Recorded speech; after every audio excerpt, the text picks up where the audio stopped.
Chair, good morning. We return now to family evidence, and this morning we'll be hearing from Lisa Morris, the mother of Ben Morris, who died in December 2008. Before we hear any evidence, I would like to point again to the fact that today's evidence may in parts be distressing and difficult to listen to. For some, it may not be possible to sit through the entire session. Anyone in the hearing room is welcome to leave at any point. I would like to remind people that emotional support is available for all of those who require it. We have support staff from Hestia, an experienced provider of emotional support, here today and for each day of this hearing. There is a private room downstairs where you can talk to Hestia support staff if you require emotional support at any point throughout the hearing. The Hestia support staff are wearing orange lanyards and scarves, or alternatively, you can speak to a member of the inquiry team and we can put you in touch with Hestia. We are wearing purple-coloured lanyards. For those watching online, information about available emotional support can be found on the Lampard Inquiry website at lampardinquiry.org.uk and under the Support tab, which is near the top right-hand corner. We want all those engaging with the inquiry to feel safe and supported. Could we have the witness sworn, please?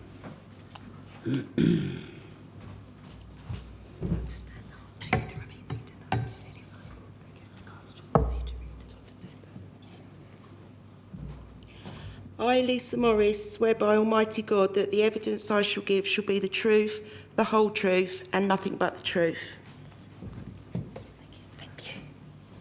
Thank you.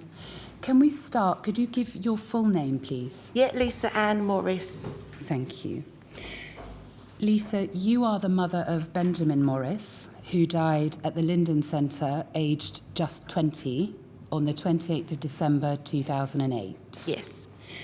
You came before the inquiry to give commemorative evidence in September 2024 at our hearing in Chelmsford, and you spoke about Ben and his life and the impact of his loss on you and your family.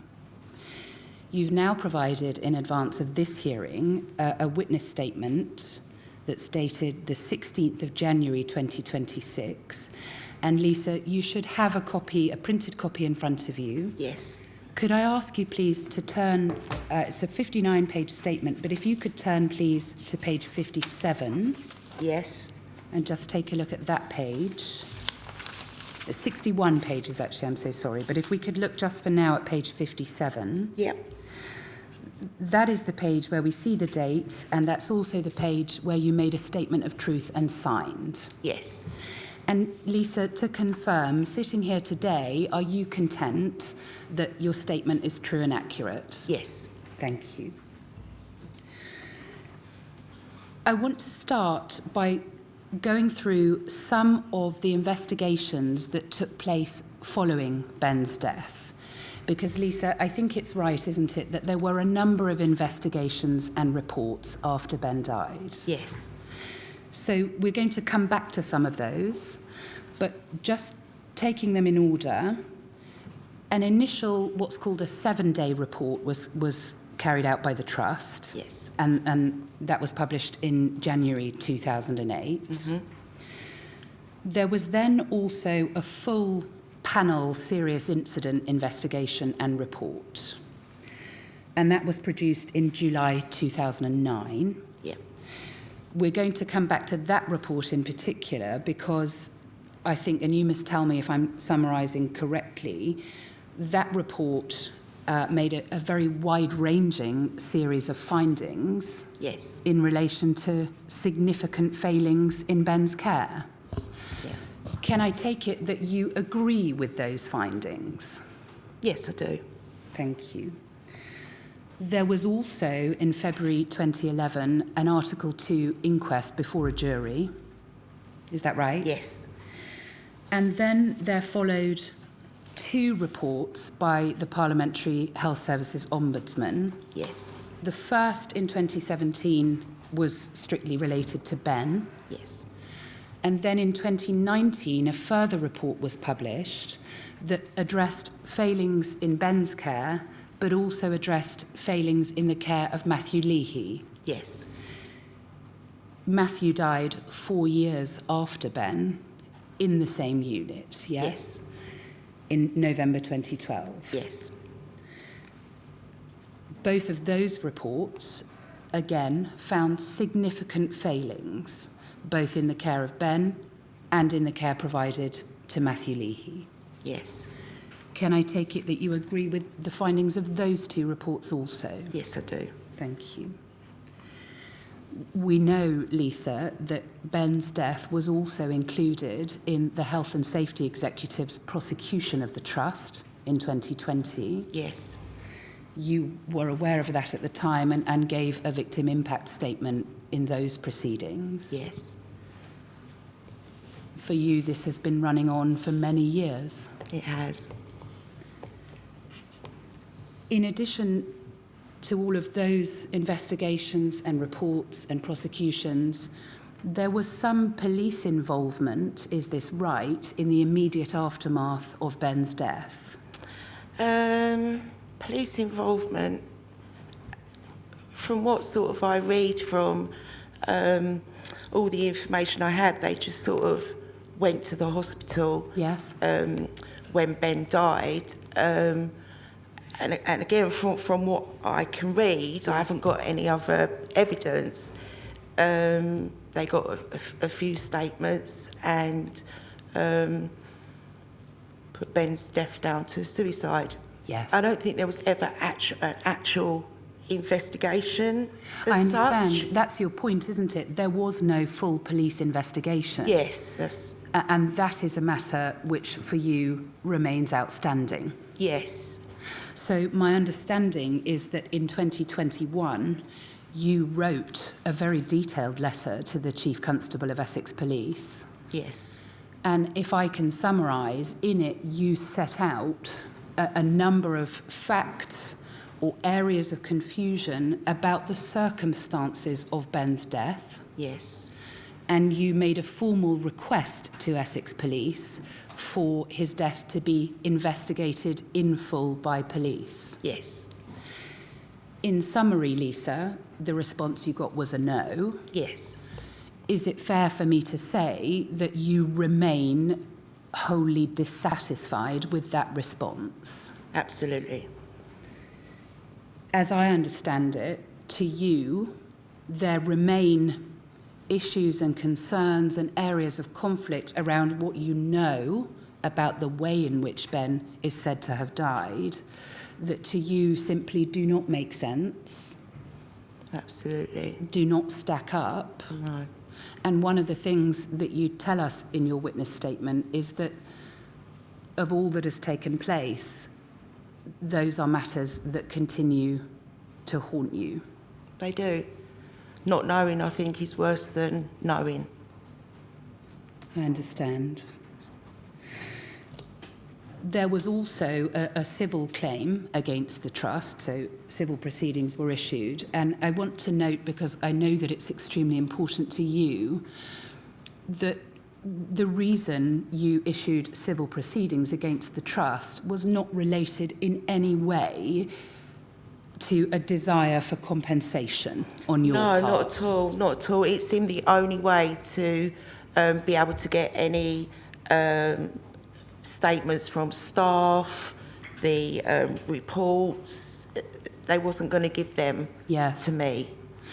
So, in fact, for you, it was an exercise in discovering more about what happened. Yes. And civil proceedings allowed you to compel disclosure from the trust. Yes, from what I understand, you can't have one without the other. If you want to do that, the compensation is part of that. Yes. You can't do it separate. But you would have happily gone ahead without any involvement of any kind of financial compensation. Oh, definitely. Yeah. Because to state the obvious, there is no compensation that can make up for your loss. No. All right. Thank you. That's really useful to set out the investigations that have taken place, and we'll come to those, in particular the full panel SI report and some of the PHSO findings, because I think it's your view that those findings really were very important. Yes. And that although they came quite some time after Ben had died, what they did was evidence the very fears you had had about the way in which he was being failed during his treatment. Yeah. Lisa, also to set matters in context, I think it's right, isn't it, that in Ben's life he had only one mental health inpatient stay? Yes, that was his first ever stay in a mental health hospital. Yes. He was admitted to the Linden Centre and specifically to Gallywood Ward as a voluntary patient. Yes. So not under section. No. On the 8th of December 2008. Yes. And knowing that he died on the 20th, it was therefore a 20-day stay. I'm so sorry, the 28th. I'm so sorry. It was therefore a 20-day stay. Yes. Thank you. Can I take you back to Ben's childhood? And I want to just cover with you the way in which you as a mother began to notice that it was possible that all was not well with Ben. So if you want to follow it, you don't need to, but if you want to follow it, I'm looking at the first page of your witness statement. Okay. And in particular at paragraph 4. Yep. And there you tell us that what you noticed, first of all, I think when he was quite young, is that he was quite hyperactive. Yeah, he was, but I didn't sort of have any other children, and I'd never been around young children either. Our family didn't really have young children in it. And he just seemed extremely hyperactive. Yes. And then from there, you tell us that it began to become clear to you that, in fact, he was struggling with day-to-day life. Yeah. In what ways? Tell us a little more about that. He was very impulsive. Yes. I think because that brought on frustration to him, he was quite angry. Yes. It started disturbing his school life. Was that at primary school age or a little later? Yes, primary school, and he started getting bullied as well, so that didn't help. No. And it just seemed to get worse as gradually time went on, and then I had 2 more children and they wasn't hyperactive like Ben, so you could see the difference. It confirms, that something wasn't quite right. Yes. And there came a point where you, having those concerns, you took Ben to the GP to set out your concerns. Yes. What was the GP's response? Just that he was an angry child, a bit of a chip on his shoulder, and a bit not very well behaved. Yes. What you say is that the GP didn't take your concerns seriously. No. And effectively dismissed him as a naughty child. Yes. And Lisa, we'll come back to this, but one of the things that you tell us is that unfortunately that was the beginning of what became quite a constant theme through Ben's life of his very serious mental health issues being dismissed as bad behaviour. Yes. In August 2005, Ben did have a psychiatric assessment and was given a potential diagnosis of ADHD. Yes? Yes. And then 2 years later, when he was 18, he was referred by his GP for anger management. Yes. And at that time, you've noted in your witness statement some of the observations that were made during the assessment. This is in July 2007. Mm-hmm. I think your view is that there was a very clear indication there of serious emerging mental health problems. Yes. Because if we look at it, if you want to, Lisa, I'm on page 2. What has been recorded is that Ben stated during that assessment that he has 0 concentration span, cannot follow conversations, often doesn't understand what people are saying to him. And he made reference to having 3 personalities. Yes. So there was then some suggestion, what's recorded is a differential diagnosis is that of paranoid personality disorder.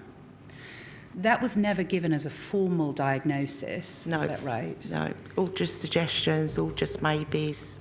Yes, and in fact, I think it is the case that at no stage during Ben's life was he given a settled or definitive diagnosis. No.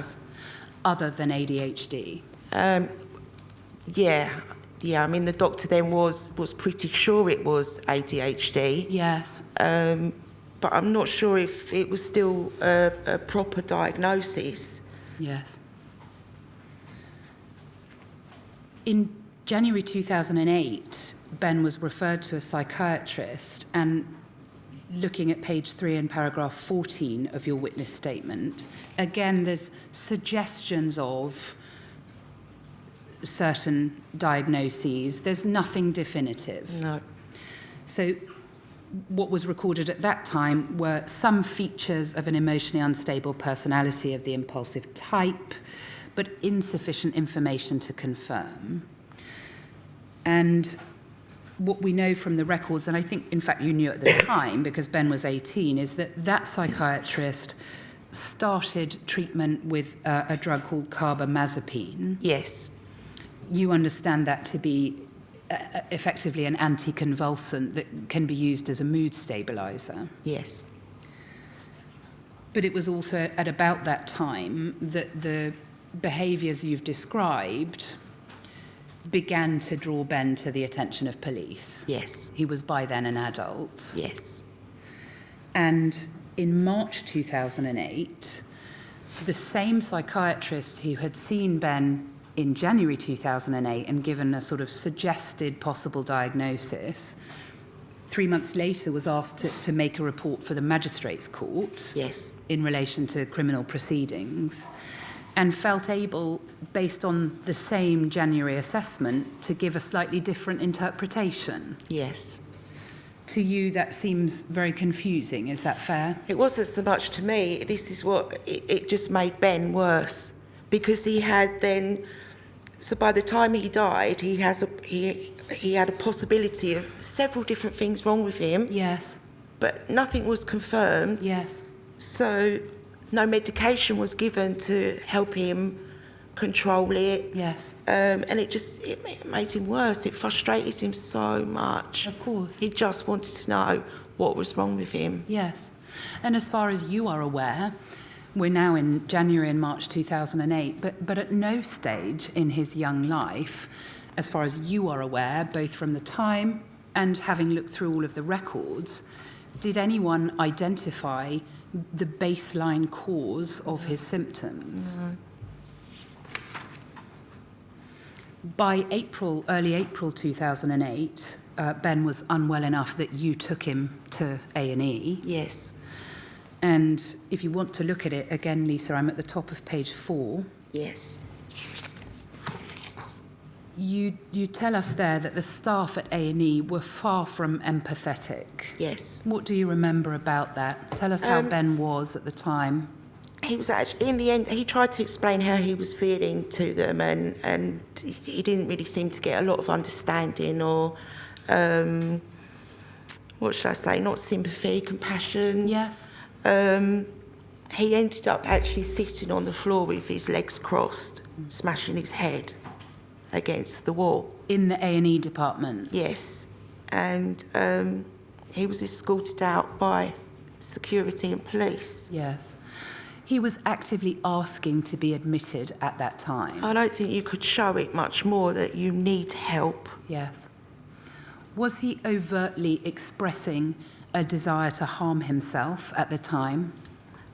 No, not that I can remember, no. But he was saying he wanted to be admitted.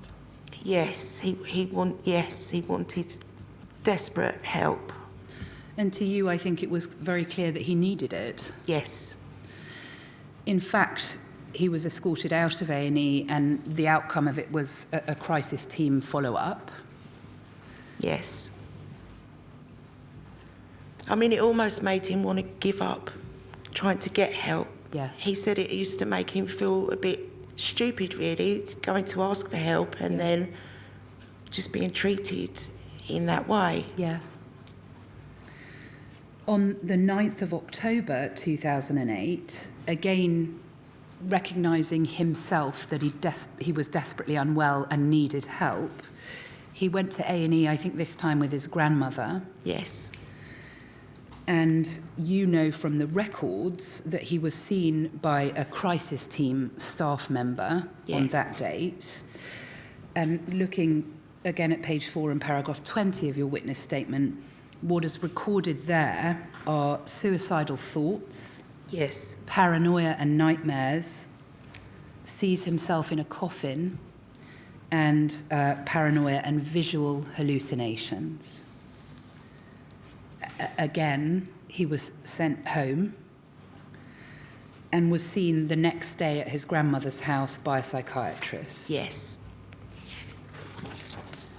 That psychiatrist, so we're now on the 10th of October 2008, recorded that you were present, I think, for that assessment. Yes. And the psychiatrist recorded that both you and Ben were very keen that he find help immediately. Yes.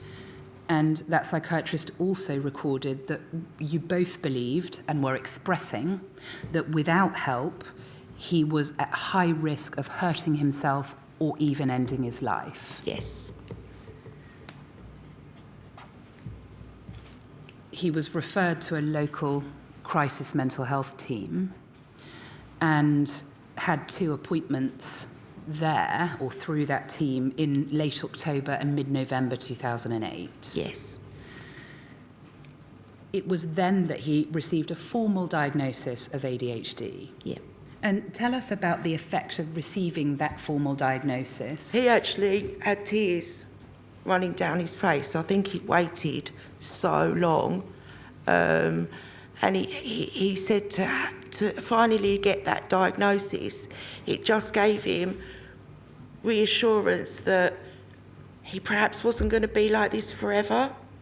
He perhaps could take some medication or some therapies. Yes. Anything to help him control what his brain was doing and saying. And So they were. Is it right for me to say that they were tears of relief? yes, absolutely.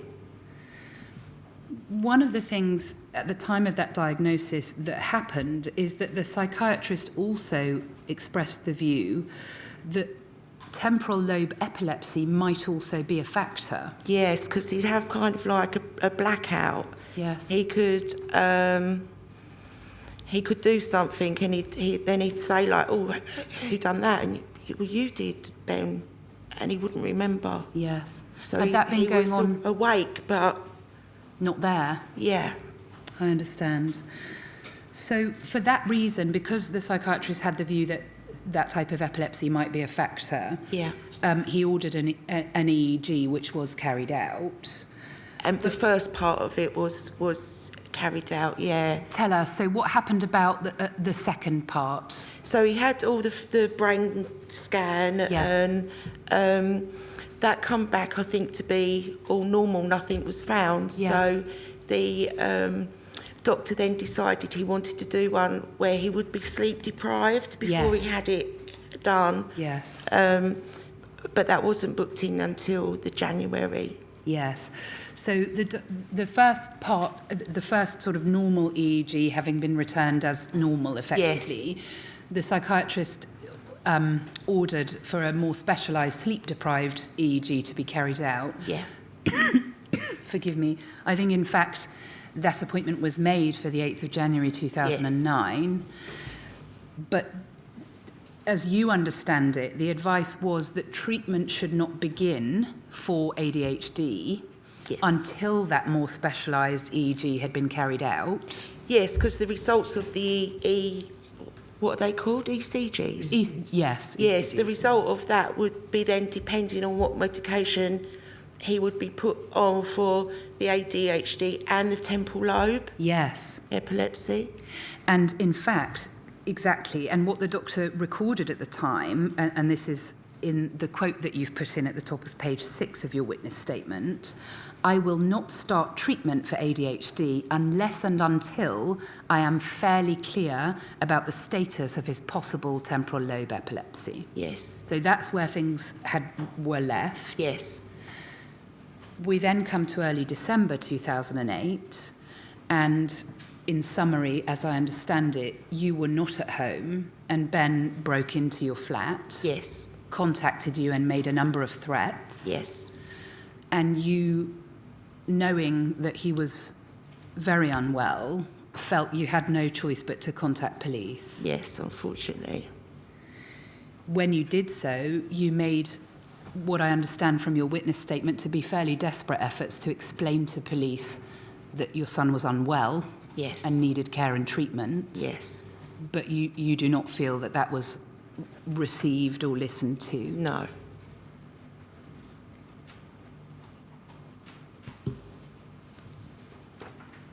Where was Ben living at that stage? Well, he was actually temporarily staying with me. He had a flat in Harlow. I think in the statements it says Hounslow, but it was Harlow. And he'd temporarily come to stay with me so I could get him into our medical. It's Right. different, yeah, 'cause he wasn't getting really anywhere with Harlow, so temporarily staying with me. Thank you.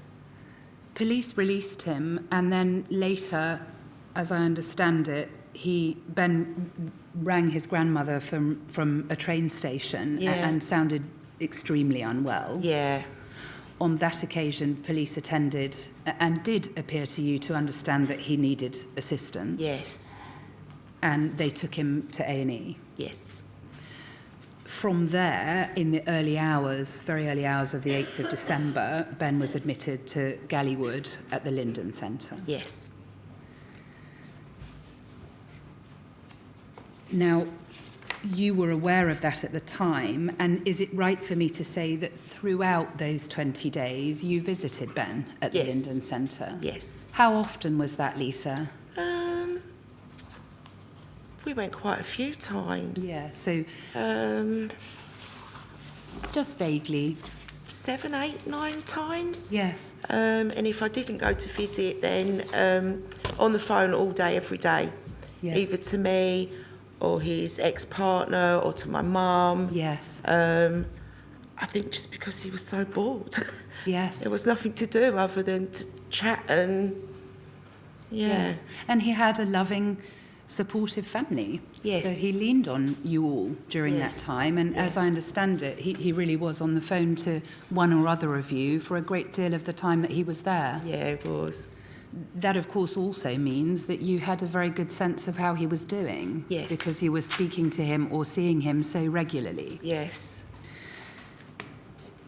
When Ben was admitted, one of the things you tell us in your witness statement is that on his admission assessment, he reported suicidal intentions. Yes. He said very clearly to the clinicians assessing him that he would kill himself or others if he was not given any help. Yes. He reported that he had been hearing voices and having suicidal thoughts for about 4 years. Yes. And that on a scale from 1 to 10, of 1 not being suicidal at all and 10 being very suicidal, at that time he rated himself at 9. Yes.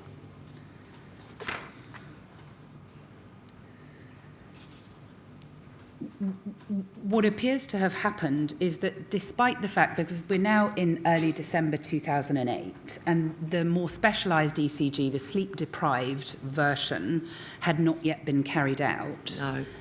Nonetheless, clinicians at the Linden Centre decided to start medication for Ben's ADHD.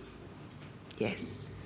So he was started immediately on 40 milligrams of a drug called atomoxetine. Yes. And we're going to come to this, but the Trust's own serious incident report is heavily critical, not necessarily of the dosage that was prescribed, but of the way in which that drug was prescribed and the monitoring of it thereafter. Yes.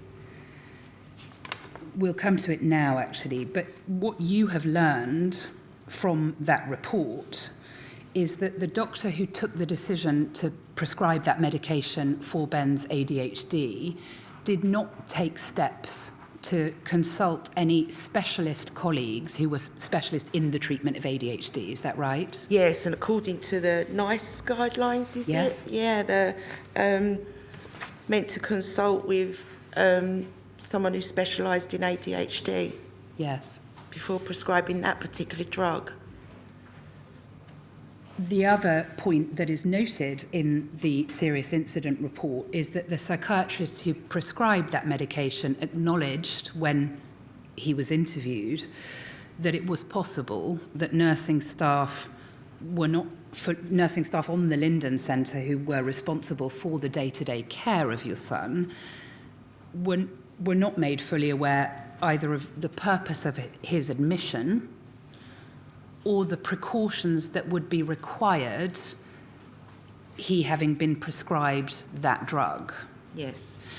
What is your understanding from those reports about why that matters and why he should have been monitored closely once it had been prescribed? Well, atomoxetine is meant to be highly side effect suicidal. Yes. So not only has he been put on a drug that could cause him to feel like that, he was also saying it in the hospital as well. Yes. And no, one member of staff possibly, but the others didn't really seem to care.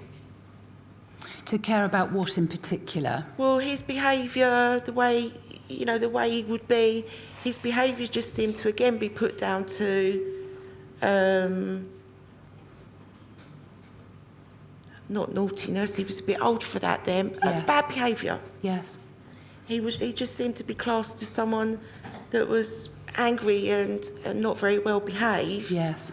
Rather than perhaps what was going on with not now just his illness, but what the medication was doing to him as well. Yes. Because it wasn't just that he was prescribed. He has the lorazepam, the sleeping pills, Yes. what was that all doing to him? Yes. They treated him as though he had a bad character. Is that? Yes, yeah. Whereas, I mean, most people I've met that suffer with their mental health, that's quite a lot of people like that can become very frustrated and very come across as angry. They're not going to hurt anyone, but my daughter works with people like that, and they swear a lot, and Yes.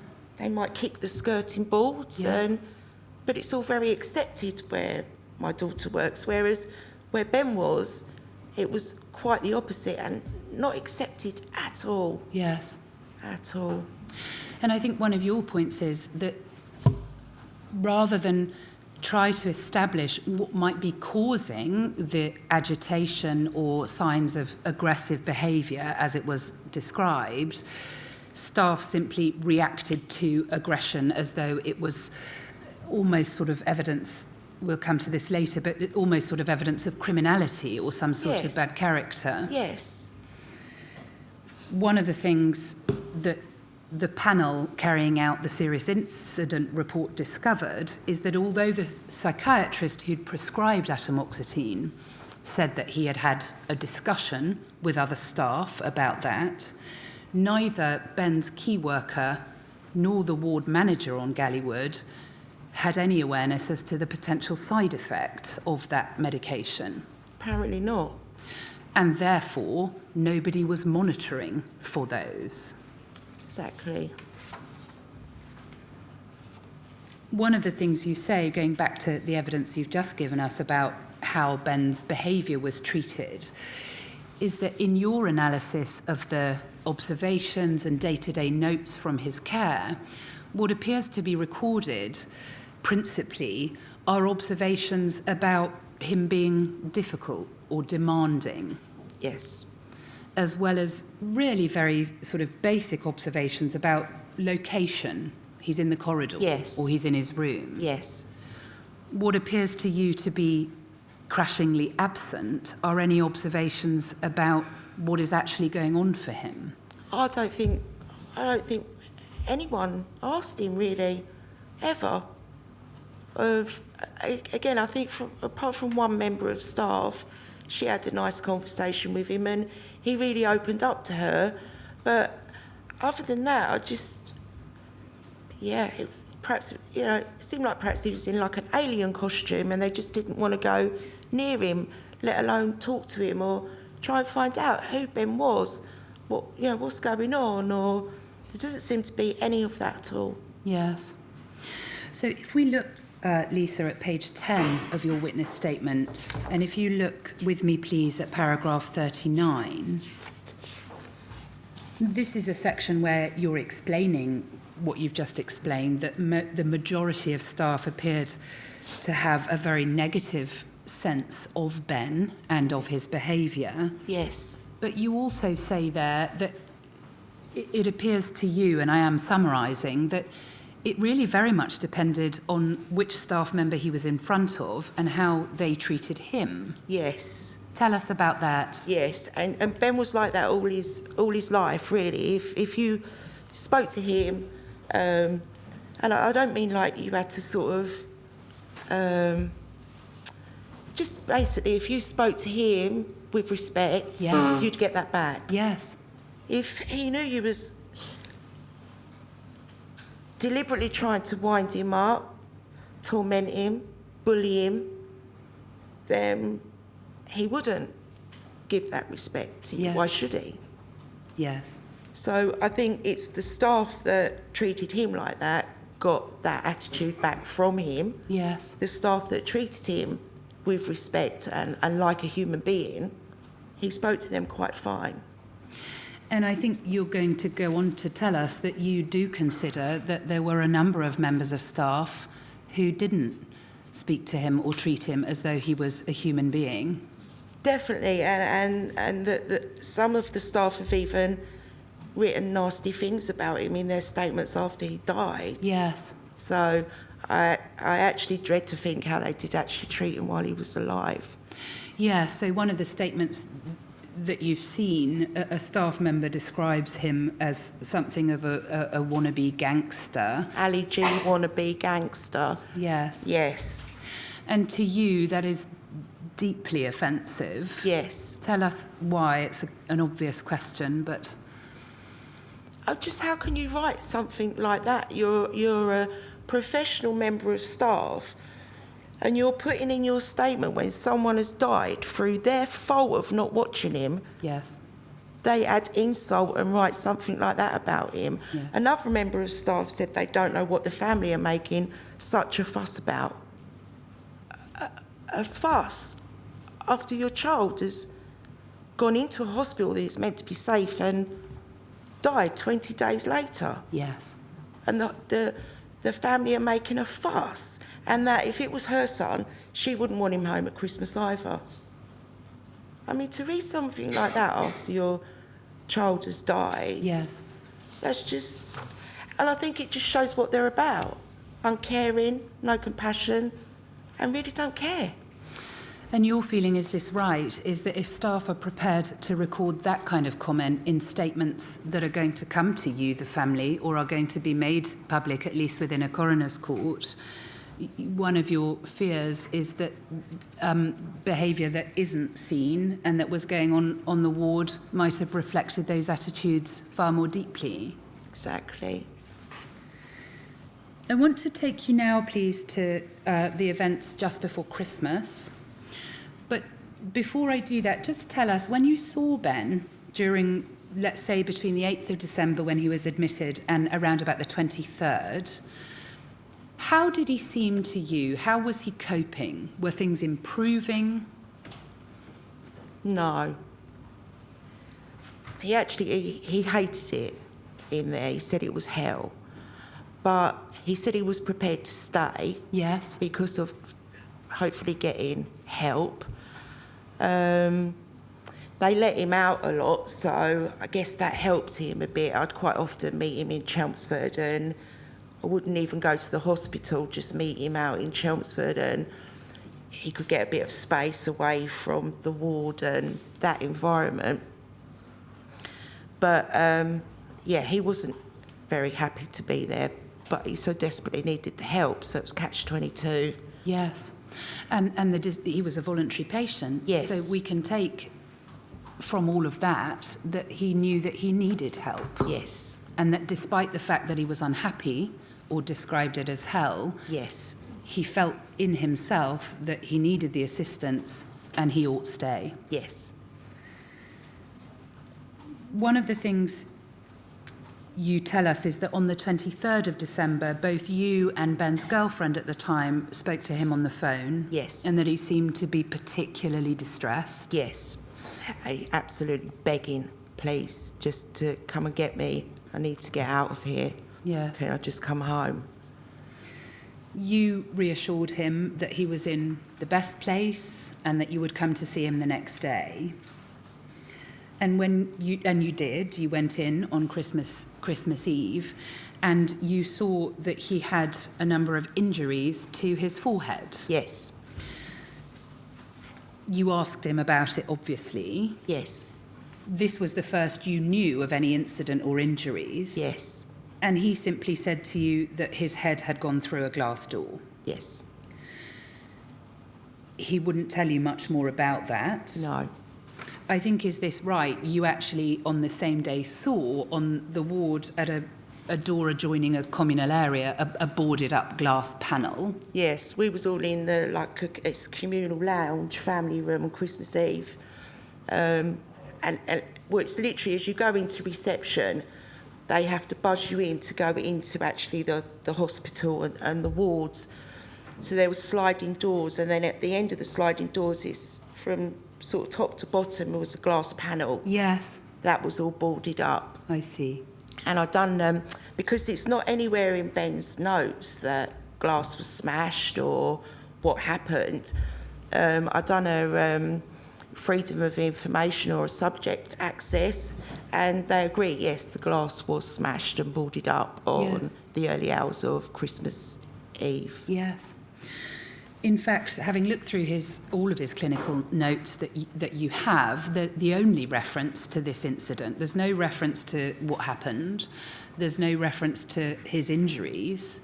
The only thing that you have managed to find is a note, a sort of clinical note dated on Christmas Eve. Yes. Which says that Ben reported to the doctor that he had had a blackout and bumped his forehead. And there's nothing more on that. No. You were not informed anything about that incident at the time? No.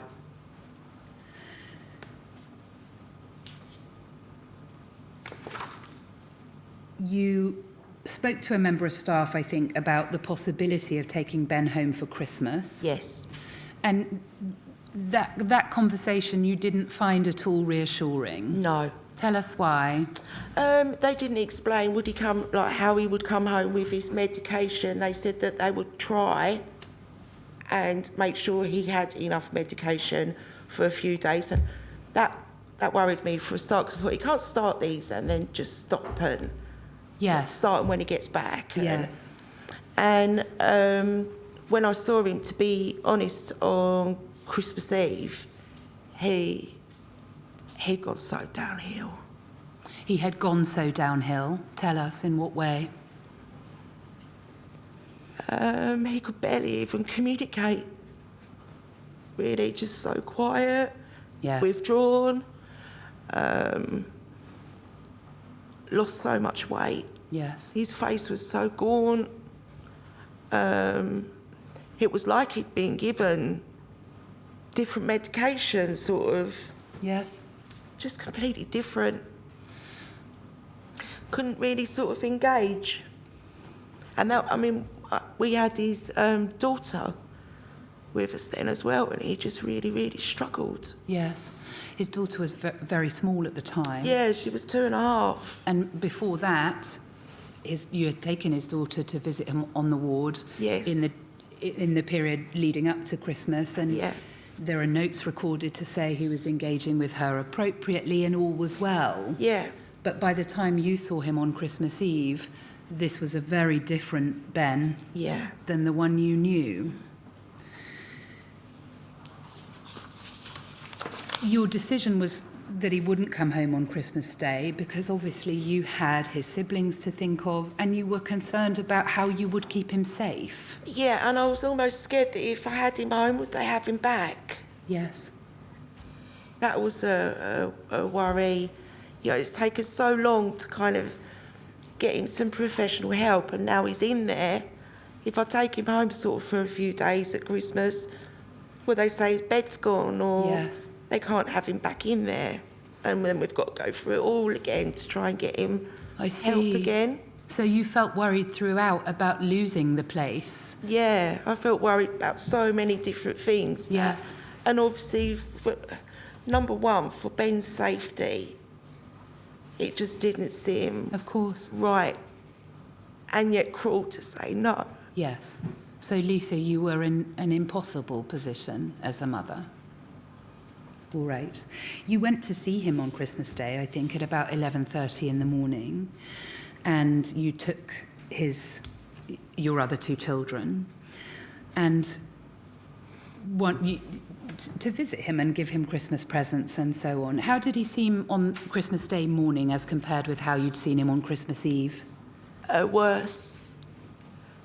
He came out to the car. He didn't want us to go into the hospital this time. Yes. So he came out to the car.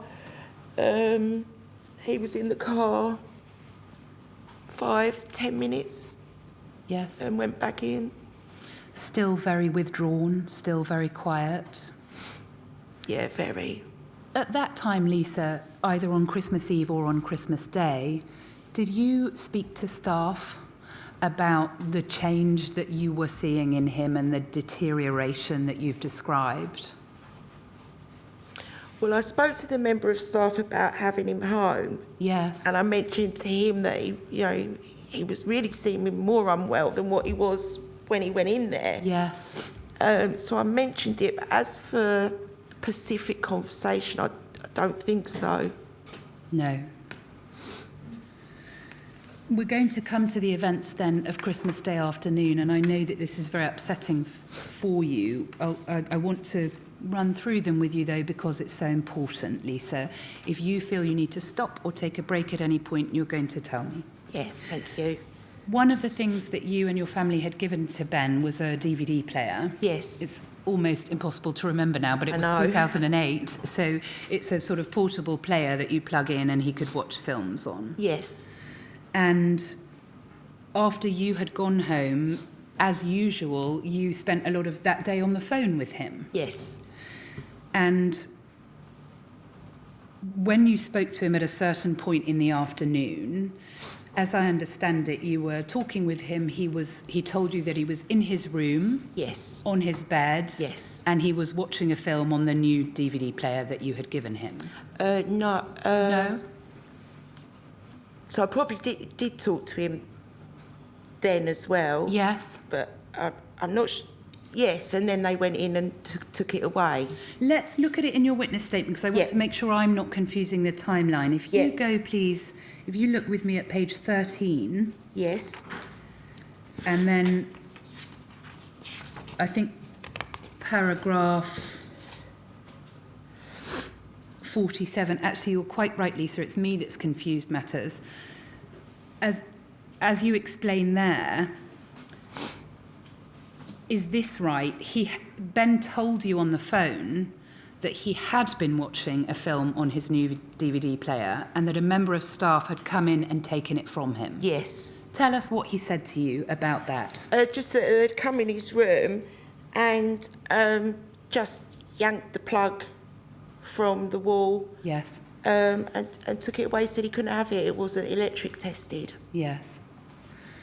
So there was no indication that that staff member certainly gave to Ben that there was a risk in having the cord. It was an electrical safety issue. Yes. That's what the member of staff told Ben. Yes. And what did Ben say to you about the way in which that had been done? He just said he was just horrible. Mummy just walked in, said I'm not allowed that, whipped it out the bed. And I'm sure he said he yanked it so hard from Ben that it pulled the bed away, Yes. made his bed move. Yes. And, yeah. When you were speaking to him about this, what you tell us, it's still on page 13 at paragraph 48, that when Ben was telling you about what had happened, he was calm. Yeah. But while you were talking to him, he then became very agitated. Not to me, no. He was still calm. He just said that they was coming to get him. Tell us that. So he wasn't agitated. No. What you've said here is that he suddenly said to you during this call, I can hear them charging outside. They're coming for me. Yes. Now, quite apart from the fact that that is obviously terrifying for you as a mother to hear, Yeah. you managed to yourself be calm enough to say to him, stay on the phone. Yes.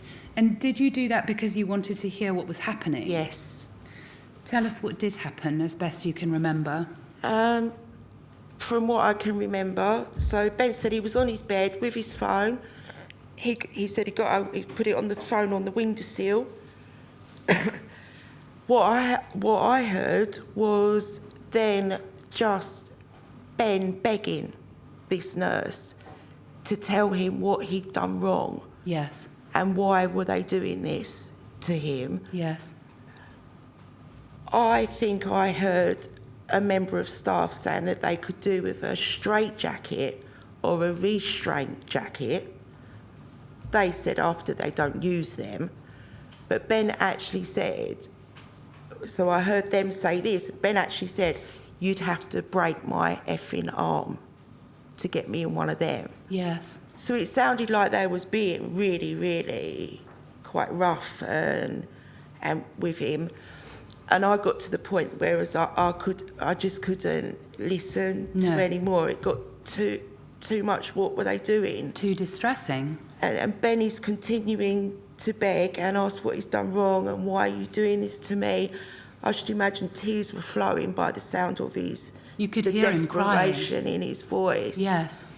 So I rang the ward from either my mobile or my home number, still leaving the other line open. Yes. And the next thing is phone was switched off. So what were they? He was begging them not to do this to him. What did you think at the time was this? That I just wasn't sure. because did you know at that stage he told you about the wire? Yes, I knew that they'd been in and took the DVD player away. So all I could hear was just commotion, and you could hear a few different staff, but I couldn't make out what they were specifically saying. And then just Ben begging, why are you doing this to me? But what was they doing? That's why I got so scared that in the end I just had to ring and say, what are you actually doing to my son? Yes. Because it sounded horrendous. And I don't know what they was doing till after. Yes. As far as you were aware, at that point, so on Christmas Day 2008, at the time, as far as you were aware, had Ben ever previously been physically restrained by staff on Gallywood? Well, he said he had. Yes. And he also said that he was injected. And he also said that he nearly passed out in the shower. Yes. But again, none of it is in his records. So that's something that he told you before Christmas Day 2008? Yes, it was shortly after he'd gone in there. Yes. I actually thought he was restrained 11 times, but that worked out wrong. But he definitely said that he was restrained.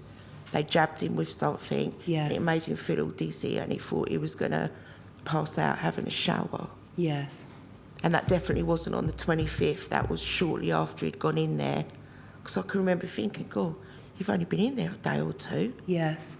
But I mean, the first morning he was in there, he asked for a razor to have a shave. They wouldn't give him one. So I rang the warden and said, look, it's like, what does he have to do to be able to have a shave? Yes. And he said they went back to his room and said, oh, you've been crying on the phone to Mummy. A member of staff said that to him. I see.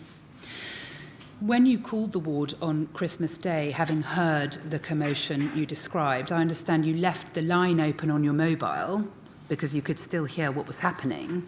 You used your landline to call the ward. Yes. And one of the things you said to the staff member who answered was, "I can hear everything." Yes. And it was not very long after that that the mobile line the mobile call was switched off. Yeah.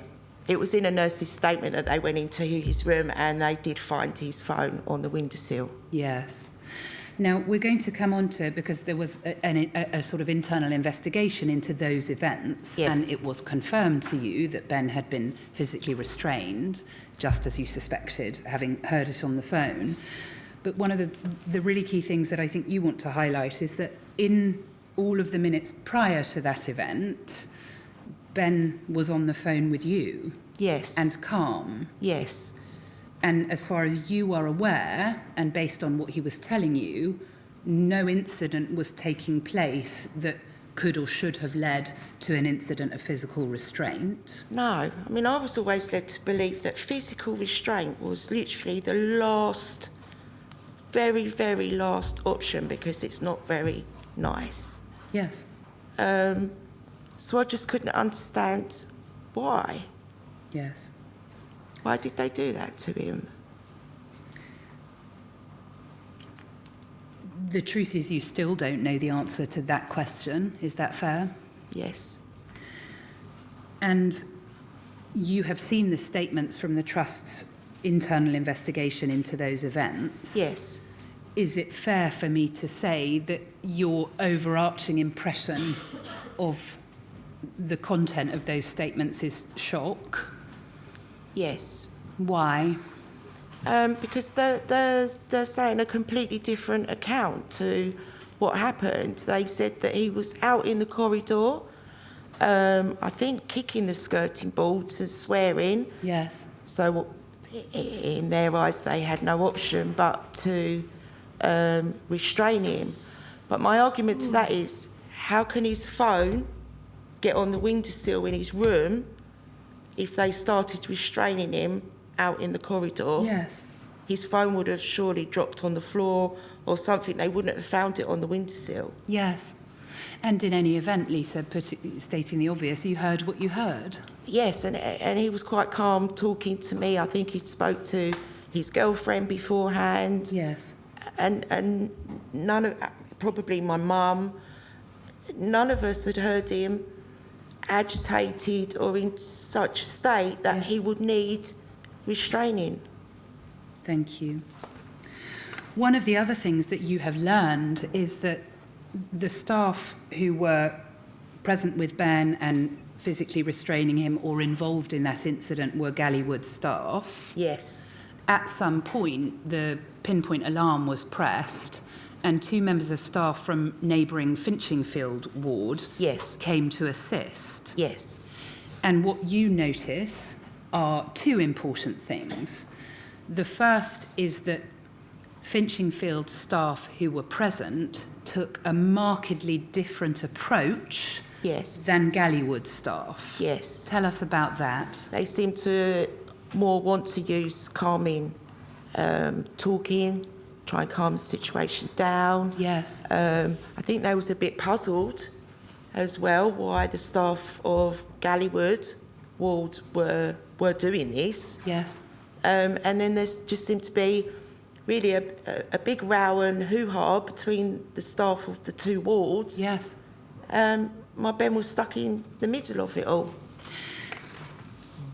The other matter that strikes you looking at those statements and those records is that, quite apart from the marked difference in approach, Gallywood staff, who you consider, and is obvious to you from the face of the records, to have been taking a very heavy-handed approach for reasons that remain unclear to you, were openly critical of the different approach of Finchingfield ward staff. Yes, they just didn't seem to want the Finchingfield staff there at all.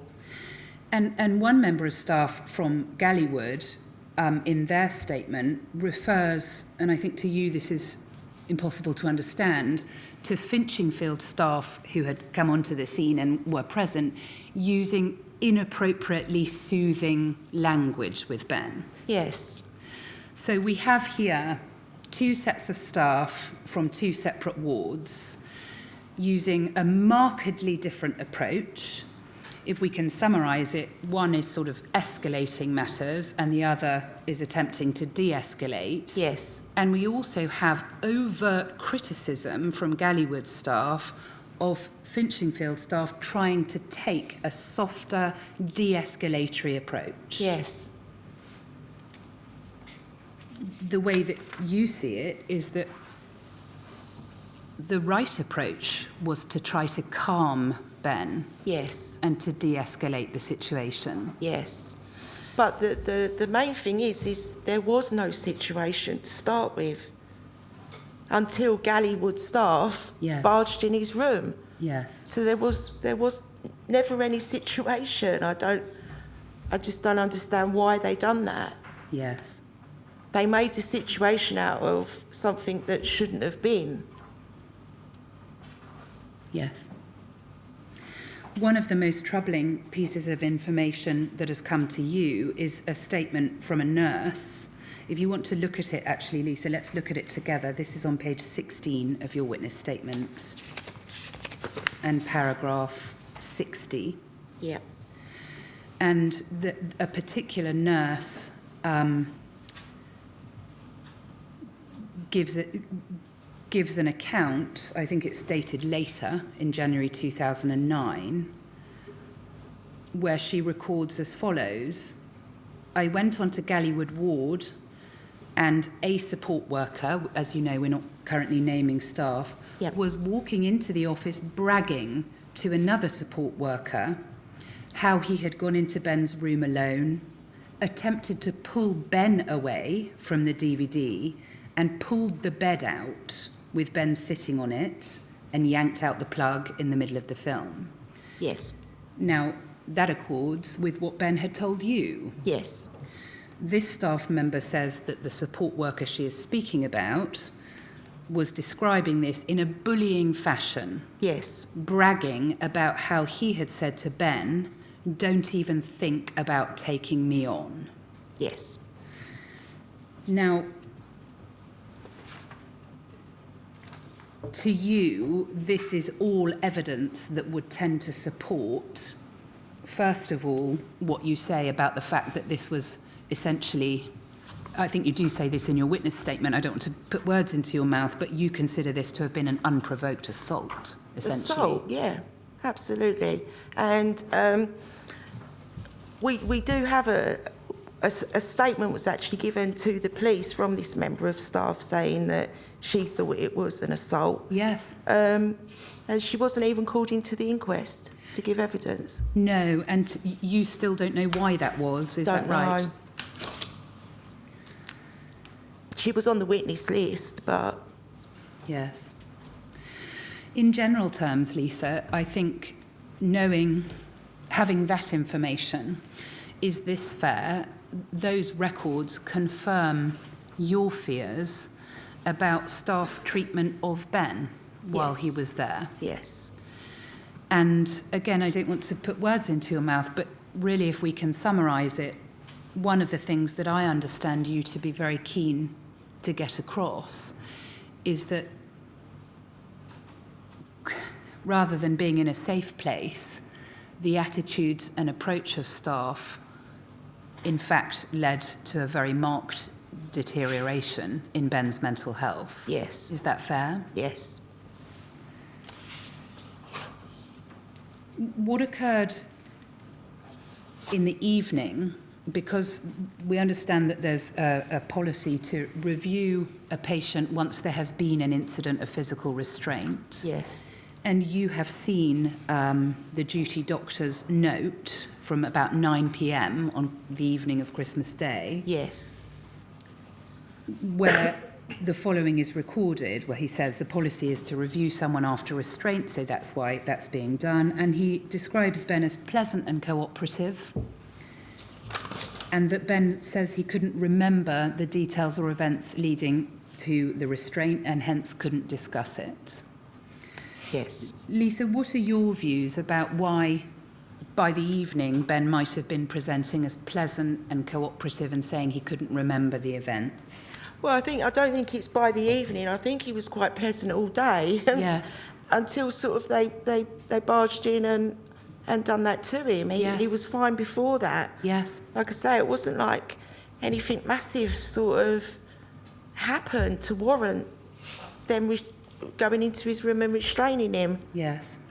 I don't think he mentioned too much because I think he'd then got the understanding that if you kind of complain, you get treated worse. Really, after the shaving incident and then tormenting him that he'd been ringing me and he'd been crying down the phone to mummy, and you don't really want other patients and people to hear staff treating you sort of that way. Yes. And you might also take steps to protect yourself from that kind of treatment. Yes, so I think he was dubious then to speak up, and so when this doctor went in and he was pleasant but couldn't really remember anything, I think that was his way of just, that it's happened, let's just not cause any more trouble, and didn't really say much. Yes.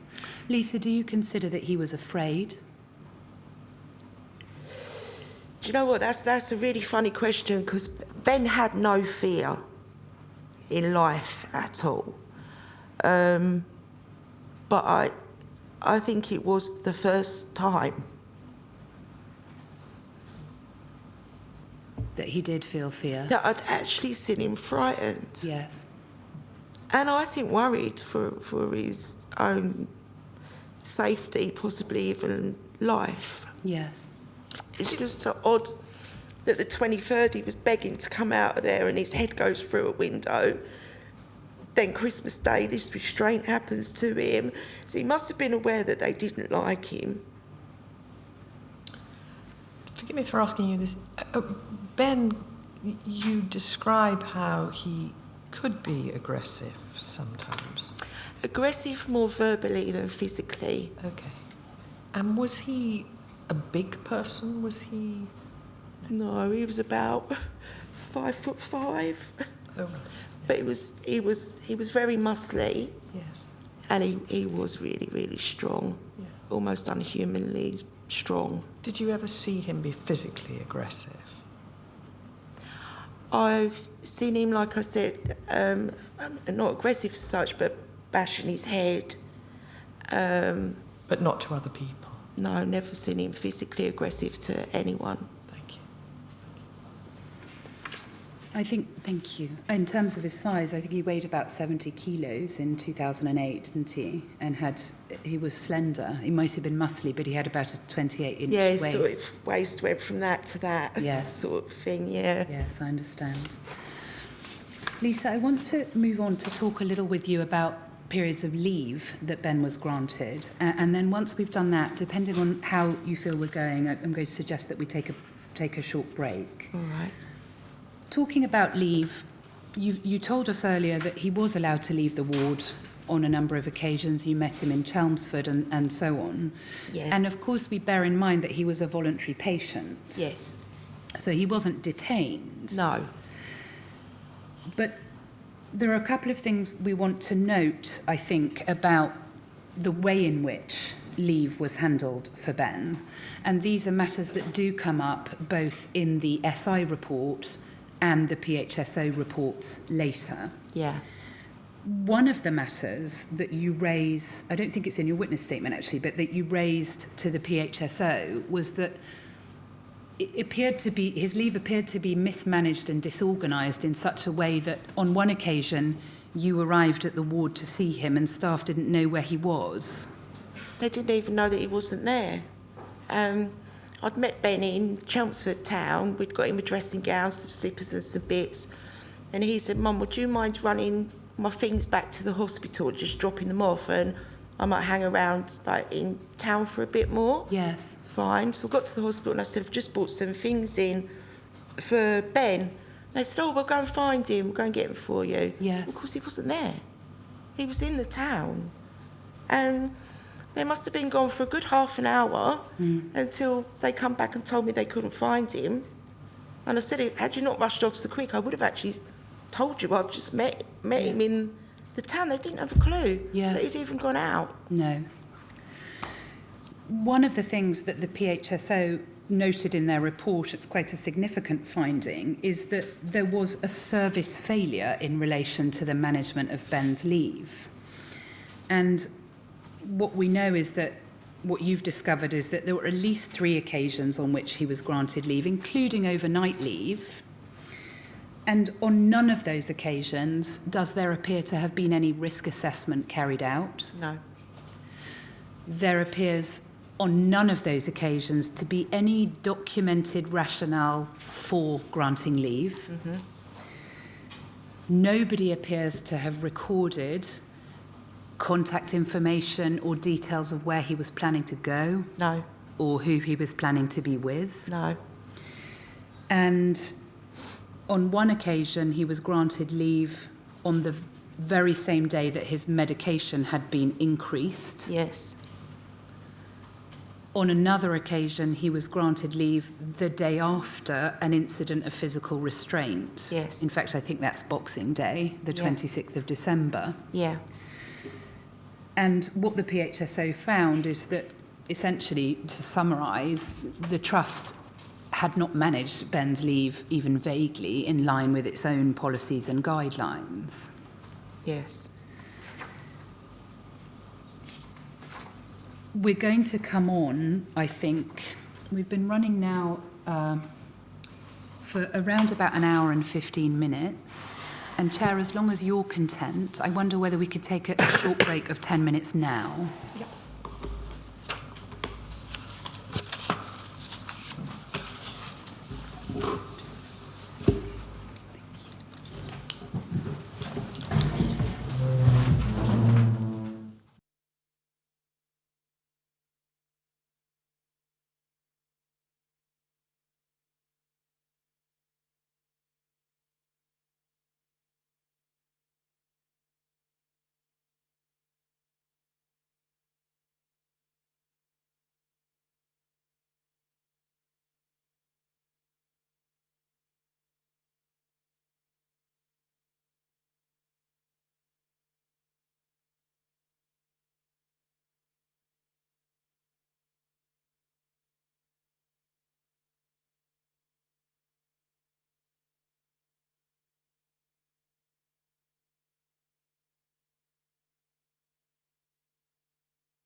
True.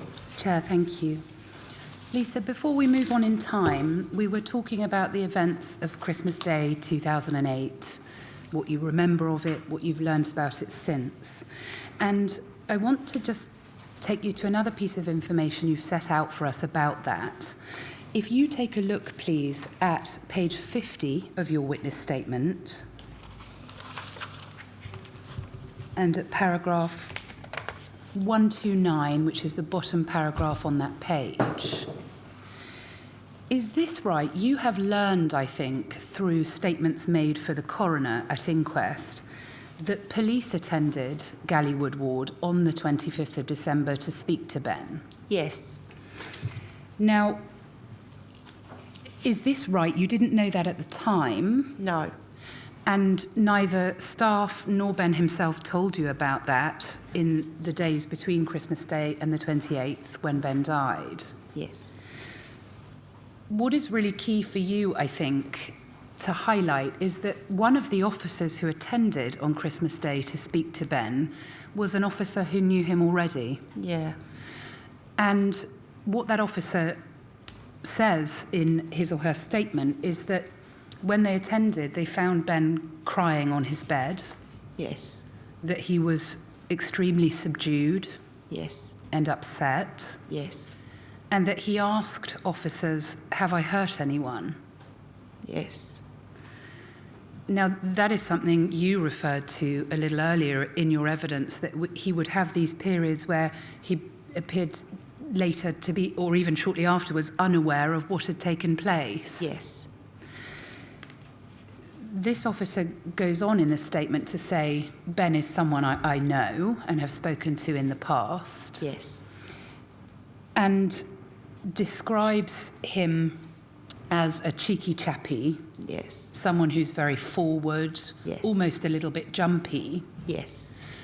and does so, I think, because that officer wants to note, and does so in terms in this statement that was produced for the coroner, that the officer found him to be a completely different person when she attended the Linden Centre on Christmas Day 2008. Yes.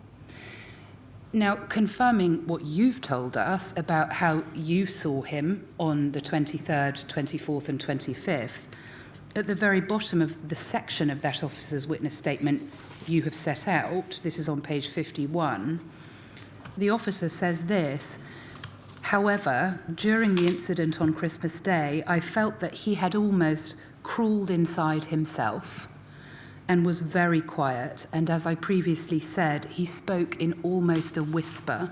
Yes. Does that concur with your memory of how Ben was at that Yes. time? Yes. Not Does- at all the Ben we knew. Thank you. We know that following that incident of physical restraint on Christmas Day 2008, Ben was granted leave Yes. and he went to be with a friend. Yes. Did you know that at the time? No. No. We've discussed the mismanagement of Ben's leave and the fact that it does not appear from the records or any of the interviews carried out by the SI panel that any proper risk assessment was carried out. What you also know, having looked at the statement of a police officer produced for the coroner, and I think from having looked at some of the messages on Ben's phone, Yes. is that while he was on leave on the 26th and or 27th of December, he obtained a knife and took it back with him onto the ward. Yes.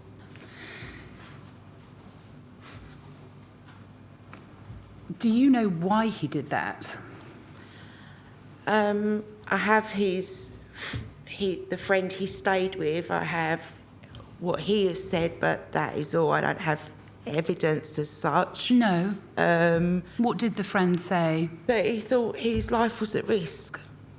So he took a knife in there to protect himself.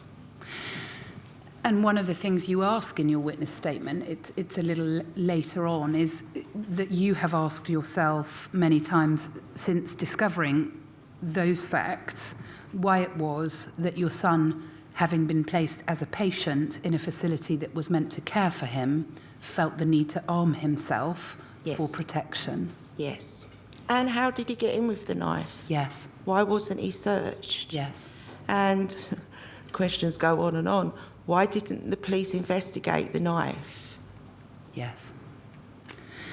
What you tell us is that you have seen from records that a detective inspector at Essex Police, in a statement submitted to the coroner, confirmed that a knife was recovered in the Linden Centre. Yes. And that handover notes from that day have a question mark next to the recording of a knife having been recovered. Yes, apparently the knife was put in a see-through bag and it had Ben ? On the bag. Thank you. On the 28th of December, you spoke to Ben a number of times by phone. Yes. And is this right? Throughout that day, he continued to be very subdued and very quiet. Yes, but also, still having said that, very calm. Yes. He didn't seem agitated.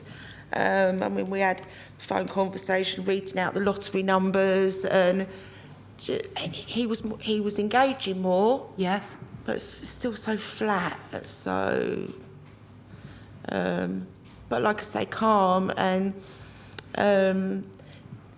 we've all said that his girlfriend, my mum, Yes. we all spoke to him that day several times. Yes. And not at any time did he seem agitated, which then confuses me that apparently he kept asking for more medication because he was agitated. Yes, so what you've seen in the Trust's records is that staff have recorded that he was agitated throughout that day. Yes, Staff have recorded that he was requesting more medication. yes, You know that he was, apart from the atomoxetine that had been prescribed and increased, I think Yes. doubled by then, yes, he was essentially being prescribed lorazepam on request, yes, as well as Zopiclone to help him sleep at night. yes, When you last spoke to Ben, as I understand it, it was at around about 8:25 p.m. yes, on the 28th. yes, And what you tell us in your witness statement is that you knew immediately that something was not right. yes. Tell us how you knew that. He was just slurring like I'd never ever heard him speak like that in all his life, ever. I could barely really make out what he was saying. I've never heard anyone speak like that before, slurring like that before, ever. What you did manage to make out from what he was saying to you is that he was agitated, Yes, he was then, yes, desperate to get out of the Linden Centre, yes, and expressing to you that he was going to kill himself or someone else. or Yes. someone else. Yes, You obviously were, I think the way that you've put it is that you were beside yourself with worry, yes, and your response quite naturally was to immediately contact the ward. yes, You told the member of staff that you spoke to what your concerns were yes, and what Ben had just said to you. yes, So this would have been at some point between 8:30 and 9 p.m. yes. What was the response from that member of staff you Well, spoke they to? said that was fine. They'd heard him, so I presume he was near perhaps their office, or I think he called me from his mobile, but he may have called me from the payphone, which again I think was near the office.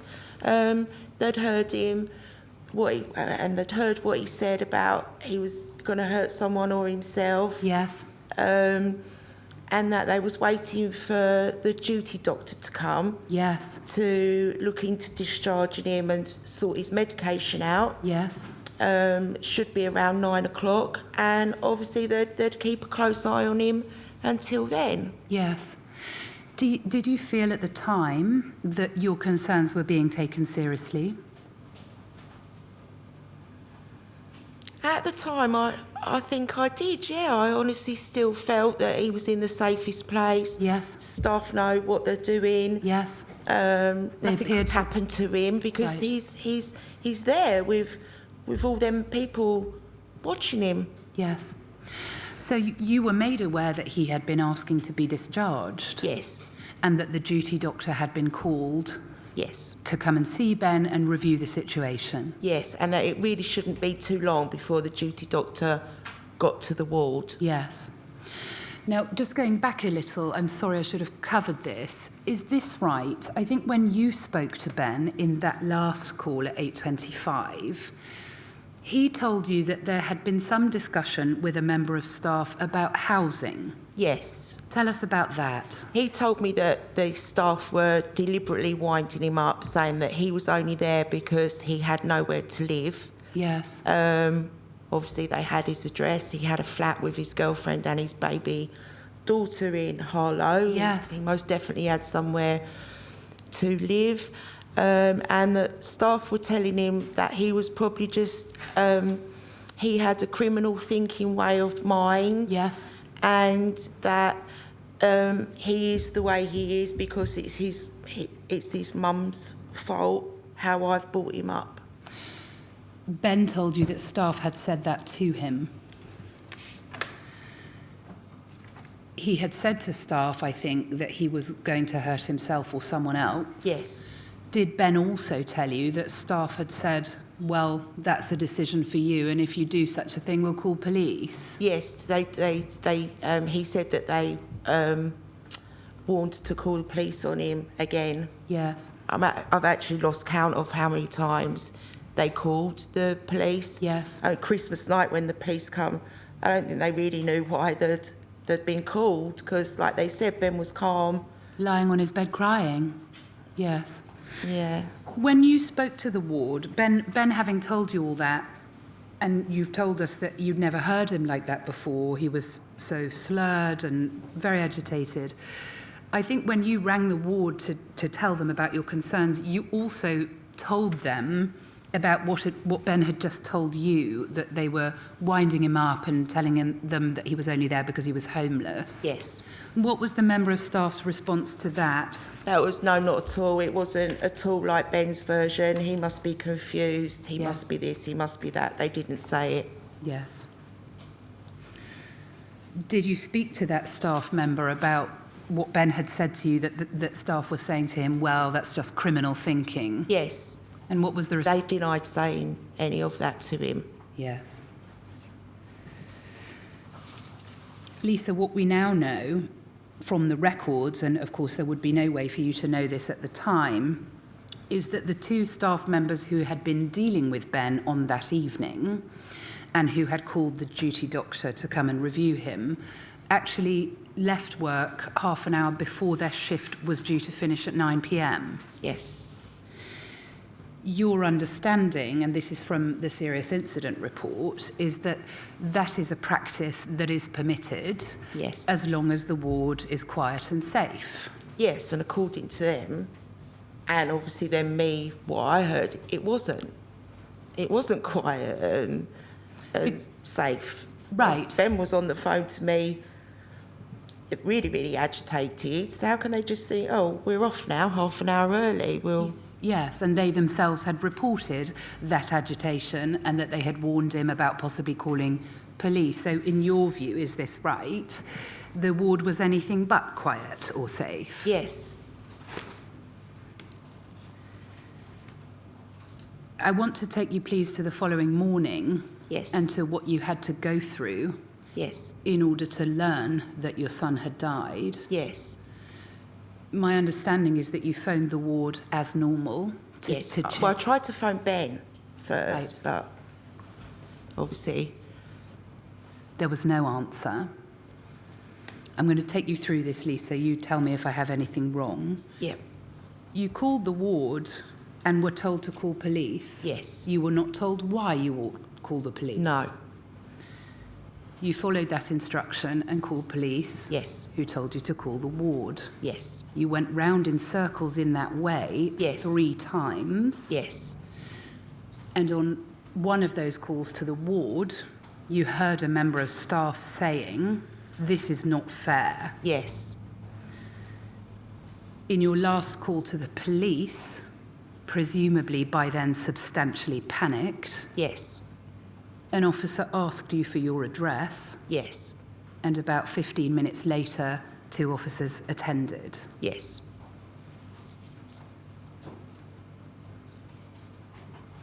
You describe the way in which those officers came to break the news to you that Ben had died as brutal beyond belief. Yes. I understand that they were in your home for less than 10 minutes. Oh, I mean, I think they was at my home for less than 10 minutes. Actually inside 2 minutes. Is this right, Lisa? When those officers left your home, you were on the floor, having collapsed? Pretty much, yeah. My partner was picking me up off the floor. My legs just, wow. They just went. It felt like I had no legs. Yes. Was there any compassion or care from those officers? No. Seemed actually quite the opposite. Quite hostile and just really not very nice. They didn't give me any information. They didn't tell me who to call. Yes. They didn't tell me what the future process was. Yes. Nothing. Just pretty much left me on the floor. I mean, you see it on telly and they say, oh, there's a police liaison officer, or is it to help you? And Yes. would you like a cup of tea, nice sweet cup of tea? Nothing like that at all in real life, not in my experience. Lisa, what did those officers tell you about how Ben had died? Well, I opened the door, and I mean, before they'd even come, I said to my partner, Ben's dead. And he said, no, don't be so silly, he's in hospital, he's in the safest place he could be. When them policemen knocked on the door, I think as soon as I answered the door, I said, is Ben dead? And they said, oh, have you already heard? Can we come in? So they come in, told me that, yeah, he'd been found dead in his room the night before. And I think that's really all they said. Yes. So at that stage, I don't think I even knew how or why or what had actually happened. No. Until I think I rang Chelmsford Police, and then they put me in touch with the policeman that was dealing with it. Yes. And then he gave me an account of what happened, which is actually completely different to the account of what's in here. Yes. Now, we know, and you and I talked about this at the very start of your evidence, that you have a very large number of outstanding questions about what has been said by staff, by police, and in the records about the way in which Ben died. Yes. Those matters were the large part of the subject of your later letter to the Chief Constable of Essex Police. Yes. For now, one of the things I want to concentrate on is on the subject of you being told about what had happened. Have you ever, sitting here today, been given any explanation as to why it was that you were not contacted until the following morning? I think it was that they didn't have my address. I think that's the only explanation I was given. Can that be right? Possibly. We had just recently moved, I but see. I did log my new address with the hospital. I see. And the hospital had your number? Yes. One of the other things that you say, if you want to look at it, Lisa, this is at page 45 of your witness statement.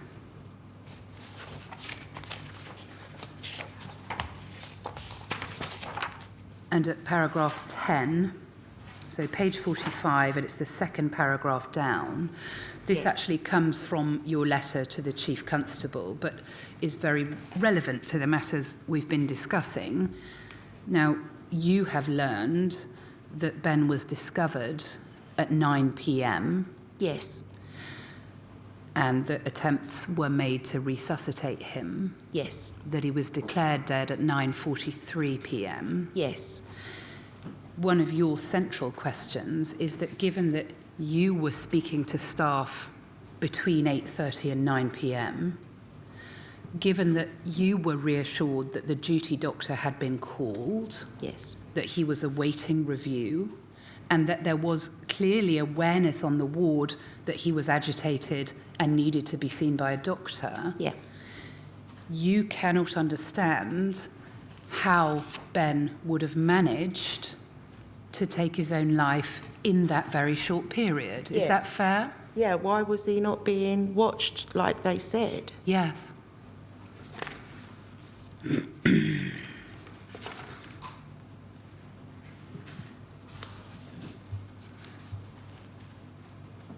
One of the things you say, going back, please, if you want to look at it with me, to page 23 of your witness statement and to paragraph 78.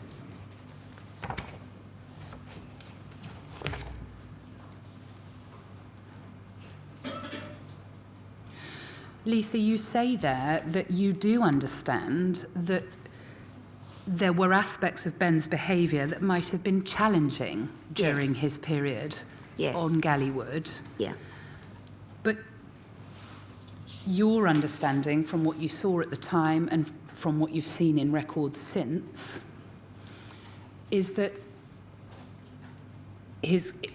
your view is that his condition was made worse by the treatment he received. Is that right? Yes. He was, in the end, a mental health patient. Yes. And he was there because he himself wanted to be well Yes. and wanted assistance. Yes.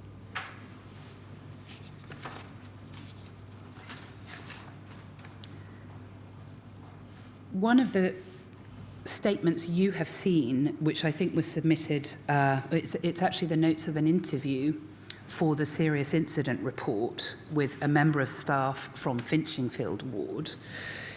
You set it out, it starts at the bottom of page 23, and you tell us, you set out quite a bit of that statement there because it's hyper relevant to what you describe as an appalling lack of care. And I want to take you through that. This staff member told the serious incident panel the following things about Ben and about his treatment on Gallywood. Nobody listened to what he was saying. This is at the top of page 24. Yep. Or to the subtext, I have a life, I need help. They just sent him to his room or threatened to call the police. They only saw the aggression. The doctors increased his medication and then sent him on leave. On Finchingfield Ward, we would have sat him down and spoken to him if he'd got angry. We have very few aggressive incidents on Finchingfield. There is a different feeling. There isn't the fear factor. Now, Lisa, that ties in with everything that you have been telling us about your impression of Gallywood Ward and how Ben felt on it, does it not? Yes. The fear factor this member of staff appears to describe includes a fear of getting involved with difficult patients or so-called difficult patients. And this member of staff attributes that to a different management style between the two wards. Yes. When is the first time you saw this account that this member of staff gave? Did you see that in preparation for this inquiry?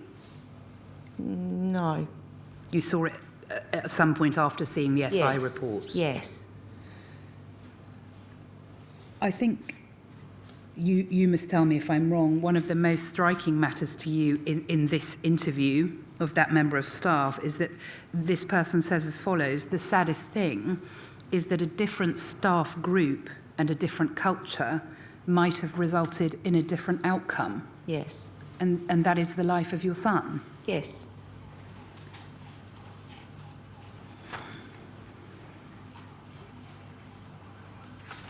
As far as you are aware, there was at no time any kind of structured or settled care plan for your son. No, he didn't have a care plan. They done the initial, is it the 3-day or... And then after that, I don't think they knew what to do with him. There was no plan for him. There was no therapy, talking therapy or therapeutic care of any kind? No. And is this right from what you've told us? Ben felt that. He felt that there wasn't a plan, there wasn't a structure, there wasn't any kind of monitoring of his state or whether or not he was improving. Yes, I think he just sort of stuck him on medication and kind of get on with it. Yes.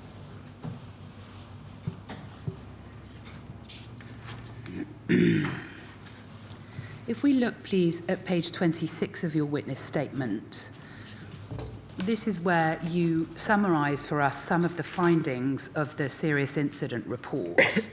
And I think it's right for me to say, and I think you would agree, that the findings in that report were of significant failings. Yes. And were very wide-ranging. Yes. The section of the report that you quote there says this, again, bearing out, Lisa, exactly what you felt at the time and have described. Nursing staff on Gallywood Ward as a team did not offer Mr. Morris the care he needed, instead regarding him and overtly treating him as a threat and nuisance. They did not consistently act professionally or with competence, failed to assess or plan for risks, failed to monitor his condition, failed to evaluate his progress, failures to monitor all the potential side effects of his treatment. That means the medication, Yes. as we discussed. Started treatment based on a tentative diagnosis that had not been corroborated by a specialist. Yeah. Did not take steps to communicate treatment plans effectively to the nursing staff who were actually caring for him day to day. Yeah. Failed to follow the principles of the care programme approach or the trust's own policies. Yeah. Failed to assess the risk posed by fixed ligature points in the room. Yes. And the report describes the management and leadership of Gallywood Ward as a whole as of a low standard. Yes. In conclusion, significantly, the report says this: the trust failed Ben Morris, did not discharge its obligations to him, and must learn from this. Yes. You then go on to set out the 17 recommendations that were made, and they are, as we've said, very wide-ranging. They cover all the matters that you and I have discussed and more. Yeah. And Lisa, I don't intend to list them because we have them and there they are, and they're well summarised in the paragraph that we've just read. But I think the key is this: as far as you are aware or have been told, have any of those recommendations been implemented? No, and I think the proof is in the pudding there. People are continuing to die, losing their lives, and in very similar situations. So I can't see that any of these recommendations have been followed. One of those, of course, is Mrs. Leahy's son Matthew, who died in the same place. Yes. In November 2012. Yeah, I think he was in the bedroom next door or the bedroom opposite Ben. Thank you. I understand that it's been a matter of significant further pain to you that those deaths have continued. Yes. Despite that very wide-ranging report and the failings that were found. Yes, it doesn't seem to matter what recommendations are made. It's whether the staff are going to follow them or not. Yes. And it seems that if they don't, there is no punishment, it's almost like they can do what they want and they're not in fear of getting the sack or anything happening to them. They can just run it how they want to run it, sort of thing. And when deaths happen, well, again, I've done a freedom of information asking how many deaths there'd been. Yes. Ben's own death was not even in that. They said none. Yes. So When how did do you- they hide Go ahead, these sorry. deaths? Yes. When did you make that freedom of information request? Just roughly. It was me and Melanie. We'd done a lot of freedom of information. Yes. I think around 2015 I see. we done them. Yes.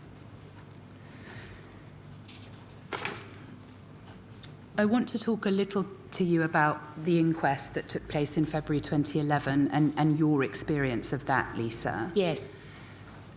It was a jury inquest under Article 2, but I think overall, to you, the process felt rushed. Is that right? Yes. Perhaps I was expecting too much from the inquest, but I really thought that I'd get all the answers and the staff would have to tell the truth. I mean, the staff didn't even know what their statement said. Mm. And you'd have thought that if they'd have dealt with a death, that would be in there. One member of staff said she couldn't even remember if she rang the ambulance or somebody else did. Yes. And I can't get my head around that. Someone's died, they're on the floor, you go and ring an ambulance, you would remember. Yes. That. It's like they didn't want to say the wrong thing. So they were being careful in what they said, was your impression? I think so, yeah.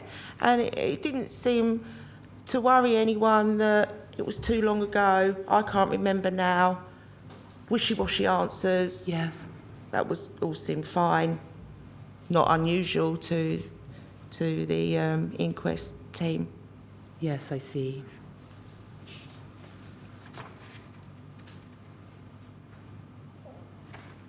As a whole, you were deeply unsatisfied with the inquest process. Very much so. I think I come out with more questions than what I went in there with, really. Yes. And that's one of the reasons, as I understand it, that you became involved in the campaign for a statutory inquiry. Yeah. It's one of the reasons that you went on to write the detailed letter that you did to the Chief Constable at Essex Police. Yeah. It's one of the reasons that you're sitting here today. Yeah.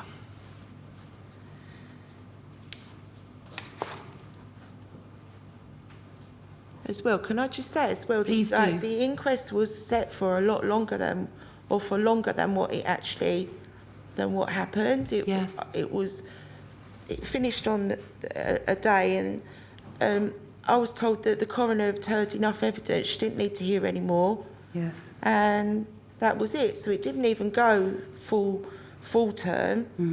And I didn't know at the time, but one of the members of staff who thinks it was assault instead of restraint was On the 25th of December. Yeah. Yes. She was turned away from the inquest.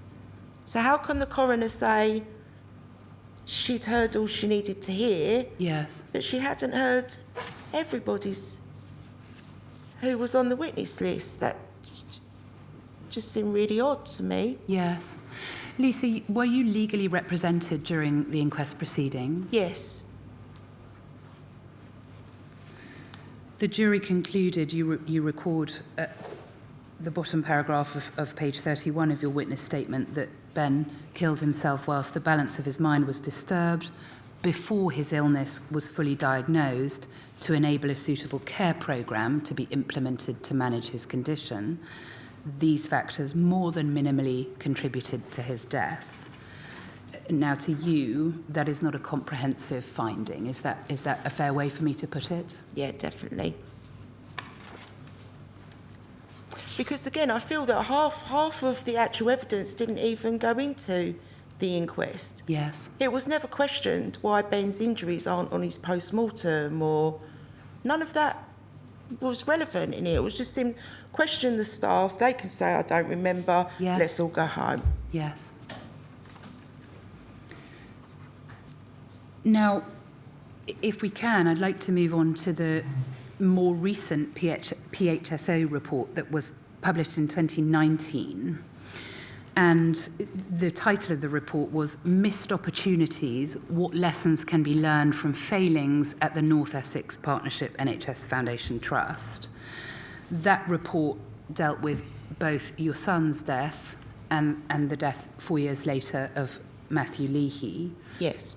And I think we can summarise to say that it was highly critical of the care that both young men received. Yes. A series of failings, significant failings, were found in both cases. Yeah.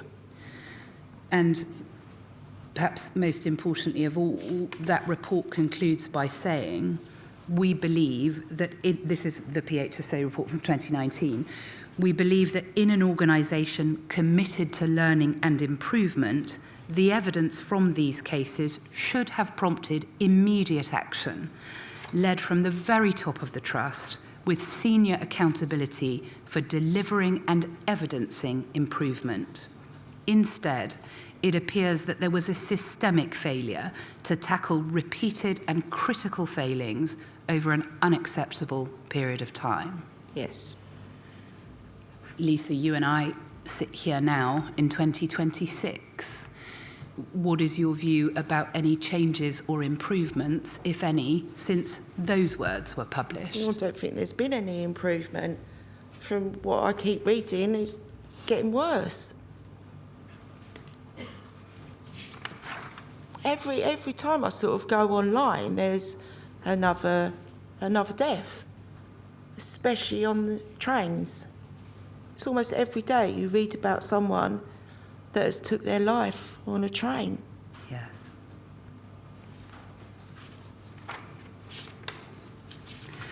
We're going to come in just a few minutes to the matters that you have set out in your witness statement that you would like to see changed, and your own recommendations for change that you would like both the chair and the wider public to hear. Yeah. But I want to talk very briefly a little, and not in too much detail, about the impact on you, not only of losing your son, but of all that has taken place since then. If you look, please, just at page 35 of your witness statement, Lisa. Yes. And at paragraph 107 there, what you tell us is that it's not possible for you to convey the devastation that this has wrought in your life, and that knowing that he suffered as he did has made it 1,000,000 times worse. Yes, because we haven't mentioned it yet, but I strongly believe that Ben was strangled I see. by someone else, and then it was all passed through as a suicide. Yes. His injuries, even his own tattoos on the post-mortem report. I actually looked at the post-mortem report last night, and there's a little box on there that says body surface and musculoskeletal system. Yes. And then it asks you to list, including injuries, marks of identification, e.g. tattoo marks or old scars. Yes. Well, that box does not say what tattoos Ben had. Yes. So even his own tattoos aren't on the post-mortem. Are not recorded. I understand. And nor are the injuries. Now, So how can I believe that even they got the wrong person? Lisa, your fears around what has been recorded and what is said to have happened in terms of Ben's death are those matters that you set out in a very detailed and comprehensive way in your letter to the Chief Constable. Yes. And there you have recorded all your concerns, including the ones you've just raised about the way in which injuries were recorded or not recorded. Yeah. The discrepancies that you see between the photographs Yes, and that what is the police described. took themselves of Ben.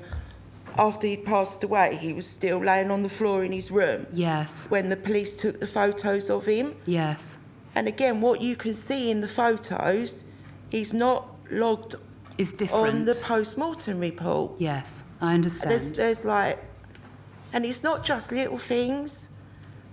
Ben had he used to wear a thick gold chain. You'll actually see it when the photos come up. Yes, it's in one of the photographs. Yeah. Well, that has sunk in his neck here. Yes. Several links of it. I didn't see that obviously till I saw him at the Chapel of Rest, because I wasn't told that I could go and see him. Now, let's come to that. So one of the things that you have flagged, well, two things, in fact, and then we'll go on, but one of the things you tell us is that nobody informed you that you could go and see him. Is that right? Yes. The other thing you flag is that the pathologist who carried out the post-mortem has since that time been struck off. Yes. And that too is a matter that raises obvious questions for you about the adequacy or quality of the post-mortem. Yes, because one of the things he was struck off for was filling in someone's death certificate with the wrong cause of death. Yes. And also what concerns me is he's down as a histopathologist. Yes. I've tried to find out if he's actually even qualified to perform a post-mortem. I see. And also another one of my questions was, or is still, should he do it alone as well? Yes. Should there not have been someone else with him? Yes. Now, all of these, I'm sorry, I don't mean to interrupt you, but I want to reassure you, if I can, that all of these concerns that you've set out so comprehensively in your letter to the Chief Constable, they're in your witness statement, and they therefore stand as your evidence to this inquiry, and they have already been and will continue to be considered by the chair and the inquiry teams. Yeah. One of the things I wanted to ask you about was that, well, you must tell me, do you think it is fair for me to say that because of your remaining and outstanding concerns, you have been quite vocal about, with your questions about not only the care and treatment, or lack thereof, that was provided to Ben, but about the circumstances of his death? Yes. And in your view, and I don't take it any further than this, and we needn't go into detail, Lisa, but in your view, efforts were made by the Trust to silence and to discredit you as a result. Yes. It seemed the more and more I was finding out the truth, like the wardrobe handle was just glued on. Yes. So not only could it have held Ben's weight, but literally for like your chain to embed in your skin, Yes. would it have really held that much weight for that pressure to? Yes. You know, so many questions unanswered, and I don't know where else to go to try and find the answers out. I understand. It's not the sort of thing you can just ring someone and say, like, hey, you know, even is a histopathologist qualified to do a post-mortem? There's just no... Yes. And try and Google it and you get nowhere. And for you, Lisa, there are so many of these questions that remain, and you've explained to us that the inquest process for you really led to more questions than it answered. Yeah. These are the questions that, as a grieving mother, continue to torment you. They do, yeah. Yeah, absolutely. I mean, the belt they say he used, I know that's not his belt. He never would have wore a belt that long. It was far too long for his waist. Yes. I never got his belt actually back. He had one very similar. One nurse said that when they tried to cut Ben down, it actually broke the ligature scissors. Yes. But the belt actually looks like it's been cut through a guillotine. It's one clean cut. There's no fraying. Yes. There's no sign of where it's been supposedly tied or looped. Would it be fair for me to summarise it in this way? The questions that you have about the events of Ben's death are almost endless. Yes. Yes. They actually are, yes. But you have set out very many of them in your statement. Yeah. I have seen them. Yeah. In general terms, Lisa, is it right for me to say that you consider not only that Ben was failed by those who were charged with caring for him, but also that he was doubly failed by those who, in your view, might and should have investigated? Yes, definitely. And I have tried. I've tried so hard to read all this and see what see what they're saying and come to terms with, okay, no, he took his life off of a wardrobe handle. Yes. I just can't, because To you, it continues not to make sense. Yes. Yes, and your mind cannot rest. Yes. I understand. Lisa, thank you. You have set out at page 53 of your witness statement some handwritten notes that Ben himself wrote. And I wondered whether you wanted me to read those. You've recorded them for a reason. Yeah. I think really I'd probably prefer not, because Fine. These are Ben's very personal thoughts and feelings that he wrote for his psychiatrist to try and understand what was going on in his head. Yes. And in that way, I think Ben was quite private. I don't think he would like everybody to hear that, if that's okay. I fully understand. Of course it's okay. They're deeply private matters. And the reason really that I take you to them at all is because what they do tell you is that when Ben's psychiatrist asked him to try and record what was happening inside his own head, he did so, and he tried so hard, Yes. echoing what we said a little while ago, Yes. which is that you know that what Ben wanted was to be well. Yes. And this list that Ben wrote for his psychiatrist, I was tormented at least 2 times that was a suicide note. Yes, That he'd left a suicide note, then no, it turned out to be that list. I see. Then again, I was told there's a suicide note. I see. Again, it turned out to be that list. And so that we're clear, we're not hiding anything, it's a list of how he was feeling and what he was experiencing. Yes. Lisa, thank you. I'd like to move on, as long as you are ready, to page 55 of your witness statement and to the matters you've set out in terms of recommendations and changes that you would like to see. There are 12 that go across a number of pages, and as long as you're content, we'll take those in turn. Yep.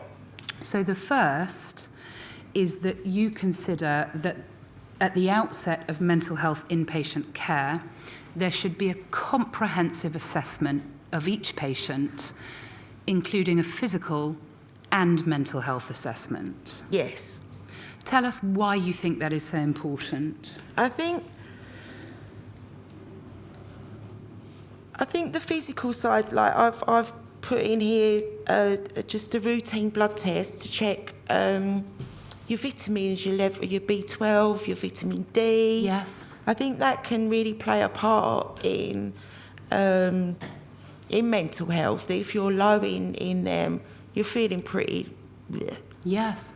And what you're recommending is what you describe as a genuinely holistic approach. Yes. Looking at the whole person, including the nutrients in their body. Yes. Because we know how much Yes. that can affect Yes. a person. Their diet, I think, is a massive part of it as well, because as well when they're put on on all the medication, surely if you're not eating very much, does that medication perhaps react Differently. different as if you had a full belly? It would absorb the medication more. Yes. I don't know, because I'm not professionally medical, but Yes. I would have thought that eating was quite an important part of, Yes.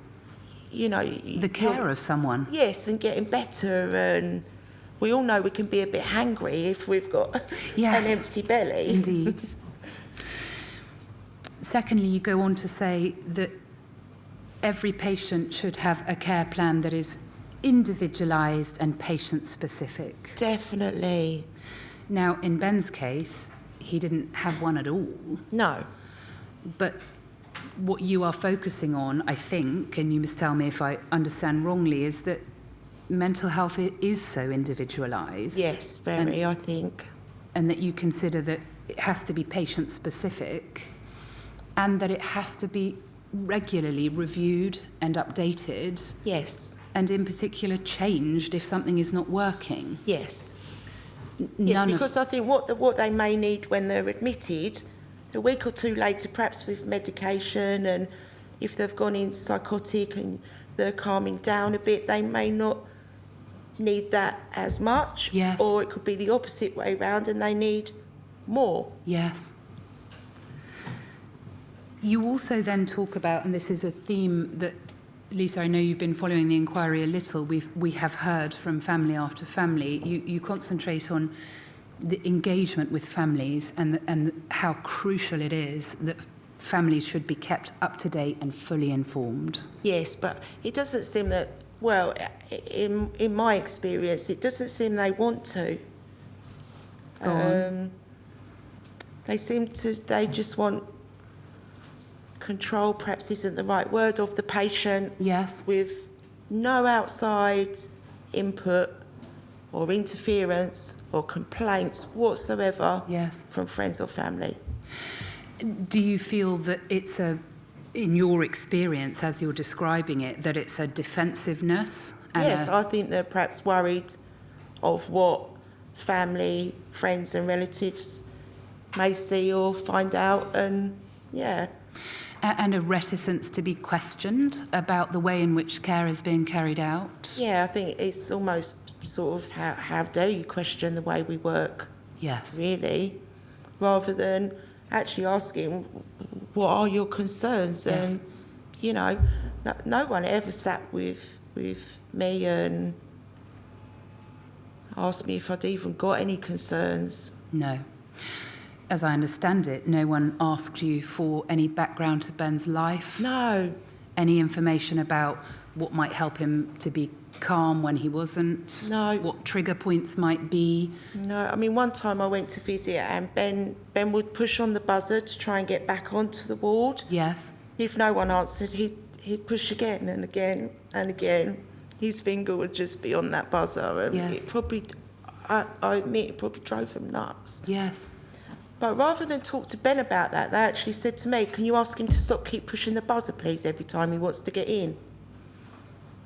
And I said, well, that's the wrong approach to take with Ben, because if you tell him really not to do something, he can't help He'll it. do it. He'll do it even more, but Yeah. he's not doing it either on purpose to ignore you. That's his lack of patience, perhaps, Yes. I suppose. Yes. Sort of, look, I'm It needs here, something to I want to happen get now. in, let me in now. But to there you- was no understanding of that about him, and No. you know, had they put that in his care note? And no one spoke to him about it. Instead, they spoke to you. Yeah. Can you tell him to keep pushing the buzzer? We'll let him in sort of when we get a minute. When we can.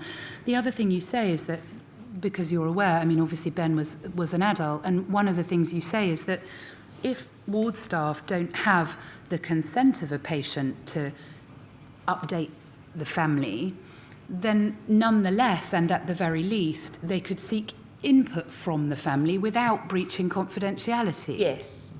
Yes, I think there still should be input from people that know that person better than anybody else. Yes. What they're like, what might trigger them, what may calm them, Yes. Pushing the buzzer, that is just how Ben is. He's not doing it to be Yes. annoying or rude or... And in your view, even where an adult patient is not consenting to a family receiving information, a young man like Ben, who had a supportive and loving family network, had a number of individuals who could have assisted staff in their care by setting his life in context and explaining him as a person and how Yeah. his mind works. Yeah. Lisa, you go on at the bottom of the page to make suggestions for recommendations about recruitment practices. Tell us about that. Well, I think it would help if staff were permanent staff. Yes. In Ben's cases, and a lot of what I've seen since in the inquiry, there's so many agent staff, there's so many new faces, so kind of the patient never gets used to or comfortable with a member of staff. Yes. There's a lack of constant- continuity of care. Yes, yeah. And I'm not sure if the... is it the CRB, all them checks? I'm not sure if they're done or done properly. And background checks on staff. Yes. Is that what you mean? Yeah. Yes. If we go over the page in the same vein, you talk about training for staff, ongoing Yes. training, Yes. including basic physical healthcare knowledge and CPR. Yeah. It seems so obvious you're recommending that staff be properly trained in how to care for mentally unwell patients. Tell us a little bit more about why that's one of the things you set out. Because I think the staff that were caring for Ben weren't trained, Yes. or if they were, it wasn't enough. I think, again, it's in a statement, they knew nothing about ADHD. Well, if you know nothing about ADHD while you're working in a place that has people in there that have ADHD, Yes. how can you work with someone if you don't understand or know The condition. Yeah. anything about it. Yes. So that's, yeah, one of the reasons. And then next you go on to say that you consider it important that staff themselves receive appropriate support. Yeah, I think that's also really important. I should imagine it's a really, really difficult job Yes. to do. Don't get me wrong, I loved Ben, I adored Ben, but his head was such a muddle sometimes that it would make my head such a muddle too, and it Yes. must feel similar for staff. Yes. You know, I think any nursing job now, and perhaps especially mental health or dementia, jobs like that are really, really hard going. Very challenging. Yeah. Yes. And if you don't look after the staff, then The quality of care is going to be affected. yes. Yes. You go on to say that you think staff should be incentivised through a proper career structure and training programme and proper recognition and reward for good practice. Yes, and from reading all Ben's, and some of it is just hearsay since he's died, it seemed the ones that are trying to do a good job, they want out, Yes. and it just leaves the not so good staff there to just really do what they want and get away with it. Yes. But anyone that sort of flags up any sort of concerns seems to be pushed out, bullied by the staff, called a grass, Yes. unfortunately. I think leading on from that, what you say at paragraph 145 is that you think change, what is required is a fundamental cultural shift from the top down. Yeah, absolutely. Yeah. And as part of that particular recommendation, you say that you consider that each institution should have a governing board that includes both family members and people with lived experience of mental health care. Well, I think that would be a great idea, really. I think as well there should be mutual people that visit and perhaps could do just complete random spot checks on these wards. And I think patients are more likely to talk to someone who perhaps isn't one of a member of staff as such. They Yes. perhaps need someone that they can put their concerns to, that Yes. will then deal with that for them. As an rather than- intermediary almost. Kind of, yeah, rather than them having to go to a member of staff that's perhaps been a little bit hostile towards them, or, I mean, how can you feel comfortable enough to tell someone your feelings and your thoughts when they're not really that friendly? Yes, But I think if there was more friendly faces that are completely mutual, yes. I think it would help a lot. Thank you. At the bottom of the page, you say that you consider that there must be a zero tolerance approach to all forms of abuse, Yes. with proper accountability, and where abuse is proved, that it should result in immediate dismissal and referral to the police. Yes, but it does seem that if a member of staff does seem to flag anything like that up, like I say, the next minute they're gone. You then say, and this is thinking back to in April 2008 and thereafter, when you and Ben's grandmother took him to A&E, and that was on each occasion problematic, and on each occasion he was sent away.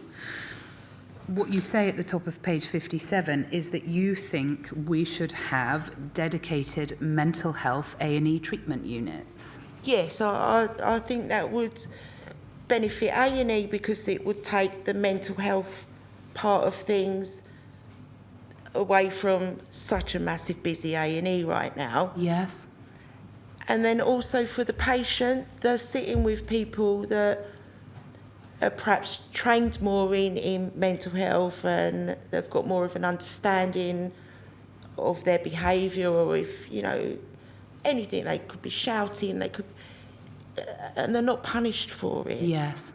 There's someone to actually sit, come on now, tell me what's wrong, who's trained, rather than just, again, looking at them like a nuisance. Yes. And Calling having police. security or police Yes. take them out when they're there for a reason. Yes.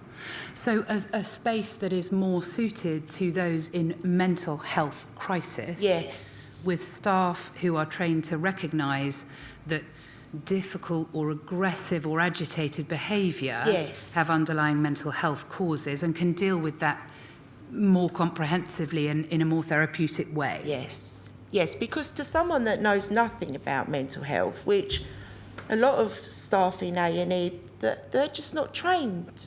They're trained to do what they do, and the mental health side of it doesn't come into their, I don't know if they do it at college or wherever, a little bit of it, or at uni, but to someone that understands, they'd be able to see that person over there perhaps kicking the skirting boards or swearing a bit and Yes. say, it's fine, they're not going to hurt anyone. Yes. They're just sort of releasing how they feel, and they're perhaps a little bit psychotic, or Yes.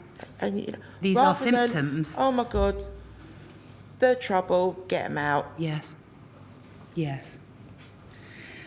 And then, Lisa, last, if you look at paragraph 148 on page 57, you say that you think there should be formed a genuinely independent body with responsibility for oversight of all mental health care facilities. Yes. Tell us a little bit more about that. That's where I say I think it would be a great idea if there was like a board of people that could go and do spot checks 2-3 o'clock in the morning if they want. They can walk onto that ward and they can really see what's happening. Yes. Not a CQC check, or as it used to be, health and safety check, whereas they're given 2 or 3 weeks warning that they're coming. Well, Yes. Of course they're going to have it up to scratch as much as they can, knowing that someone's coming to scrutinise notes and ligature points. Yes. And whereas if people were allowed to go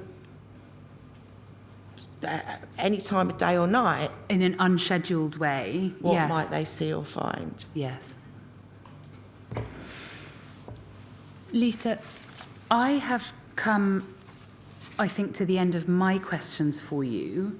Chair, do you have any further questions for Lisa at this stage? I've got one further question. You talked about how unsettled the ward was on the 28th of December, and about the staff who had gone home early, notwithstanding that the ward was unsettled. Was the ward, so far as you were aware, often like that, unsettled? Did it have a high proportion of people who perhaps made it feel less calm on it? Well, I don't know about other patients, but from their record of Ben, he was unsettled every single day, and Yep. Yep. You know, I just wondered whether he was unusual in that respect, whether there were many other patients as challenging as Ben. yeah, I didn't really He didn't say anything. see other patients or communicate with any other patients, but their account of Ben is that he was pretty much always a nuisance or trouble, or so to me the ward was probably always unsettled while he was on it. There was nothing different really about the 28th when he died. By their account, he'd been like that before.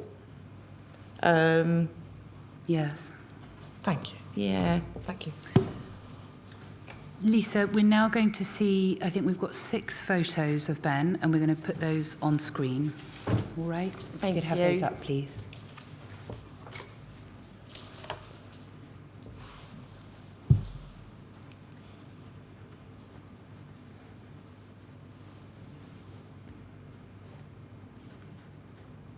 Is that Ben's grandmother? Yeah, in the my middle? mum. Yes.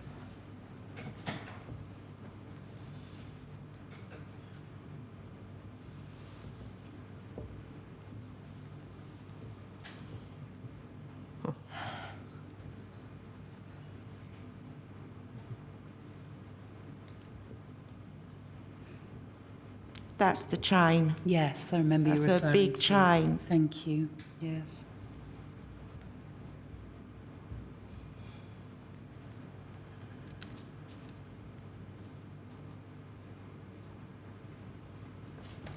Let him see those. Thank you. Thank you. Lisa, thank you. What will happen now is that we'll ask you to stay in the building, not here, but in the building just for about 10 minutes, and that's so that we can ensure that any other questions for you come to us. Thereafter, if there are no questions, you're free to go. Thank you. And, Chair, I think we'll then sit in the next public session tomorrow morning at 10 a.m. Tomorrow morning then at 10 a.m. And can I thank you very much for your evidence? Thank you.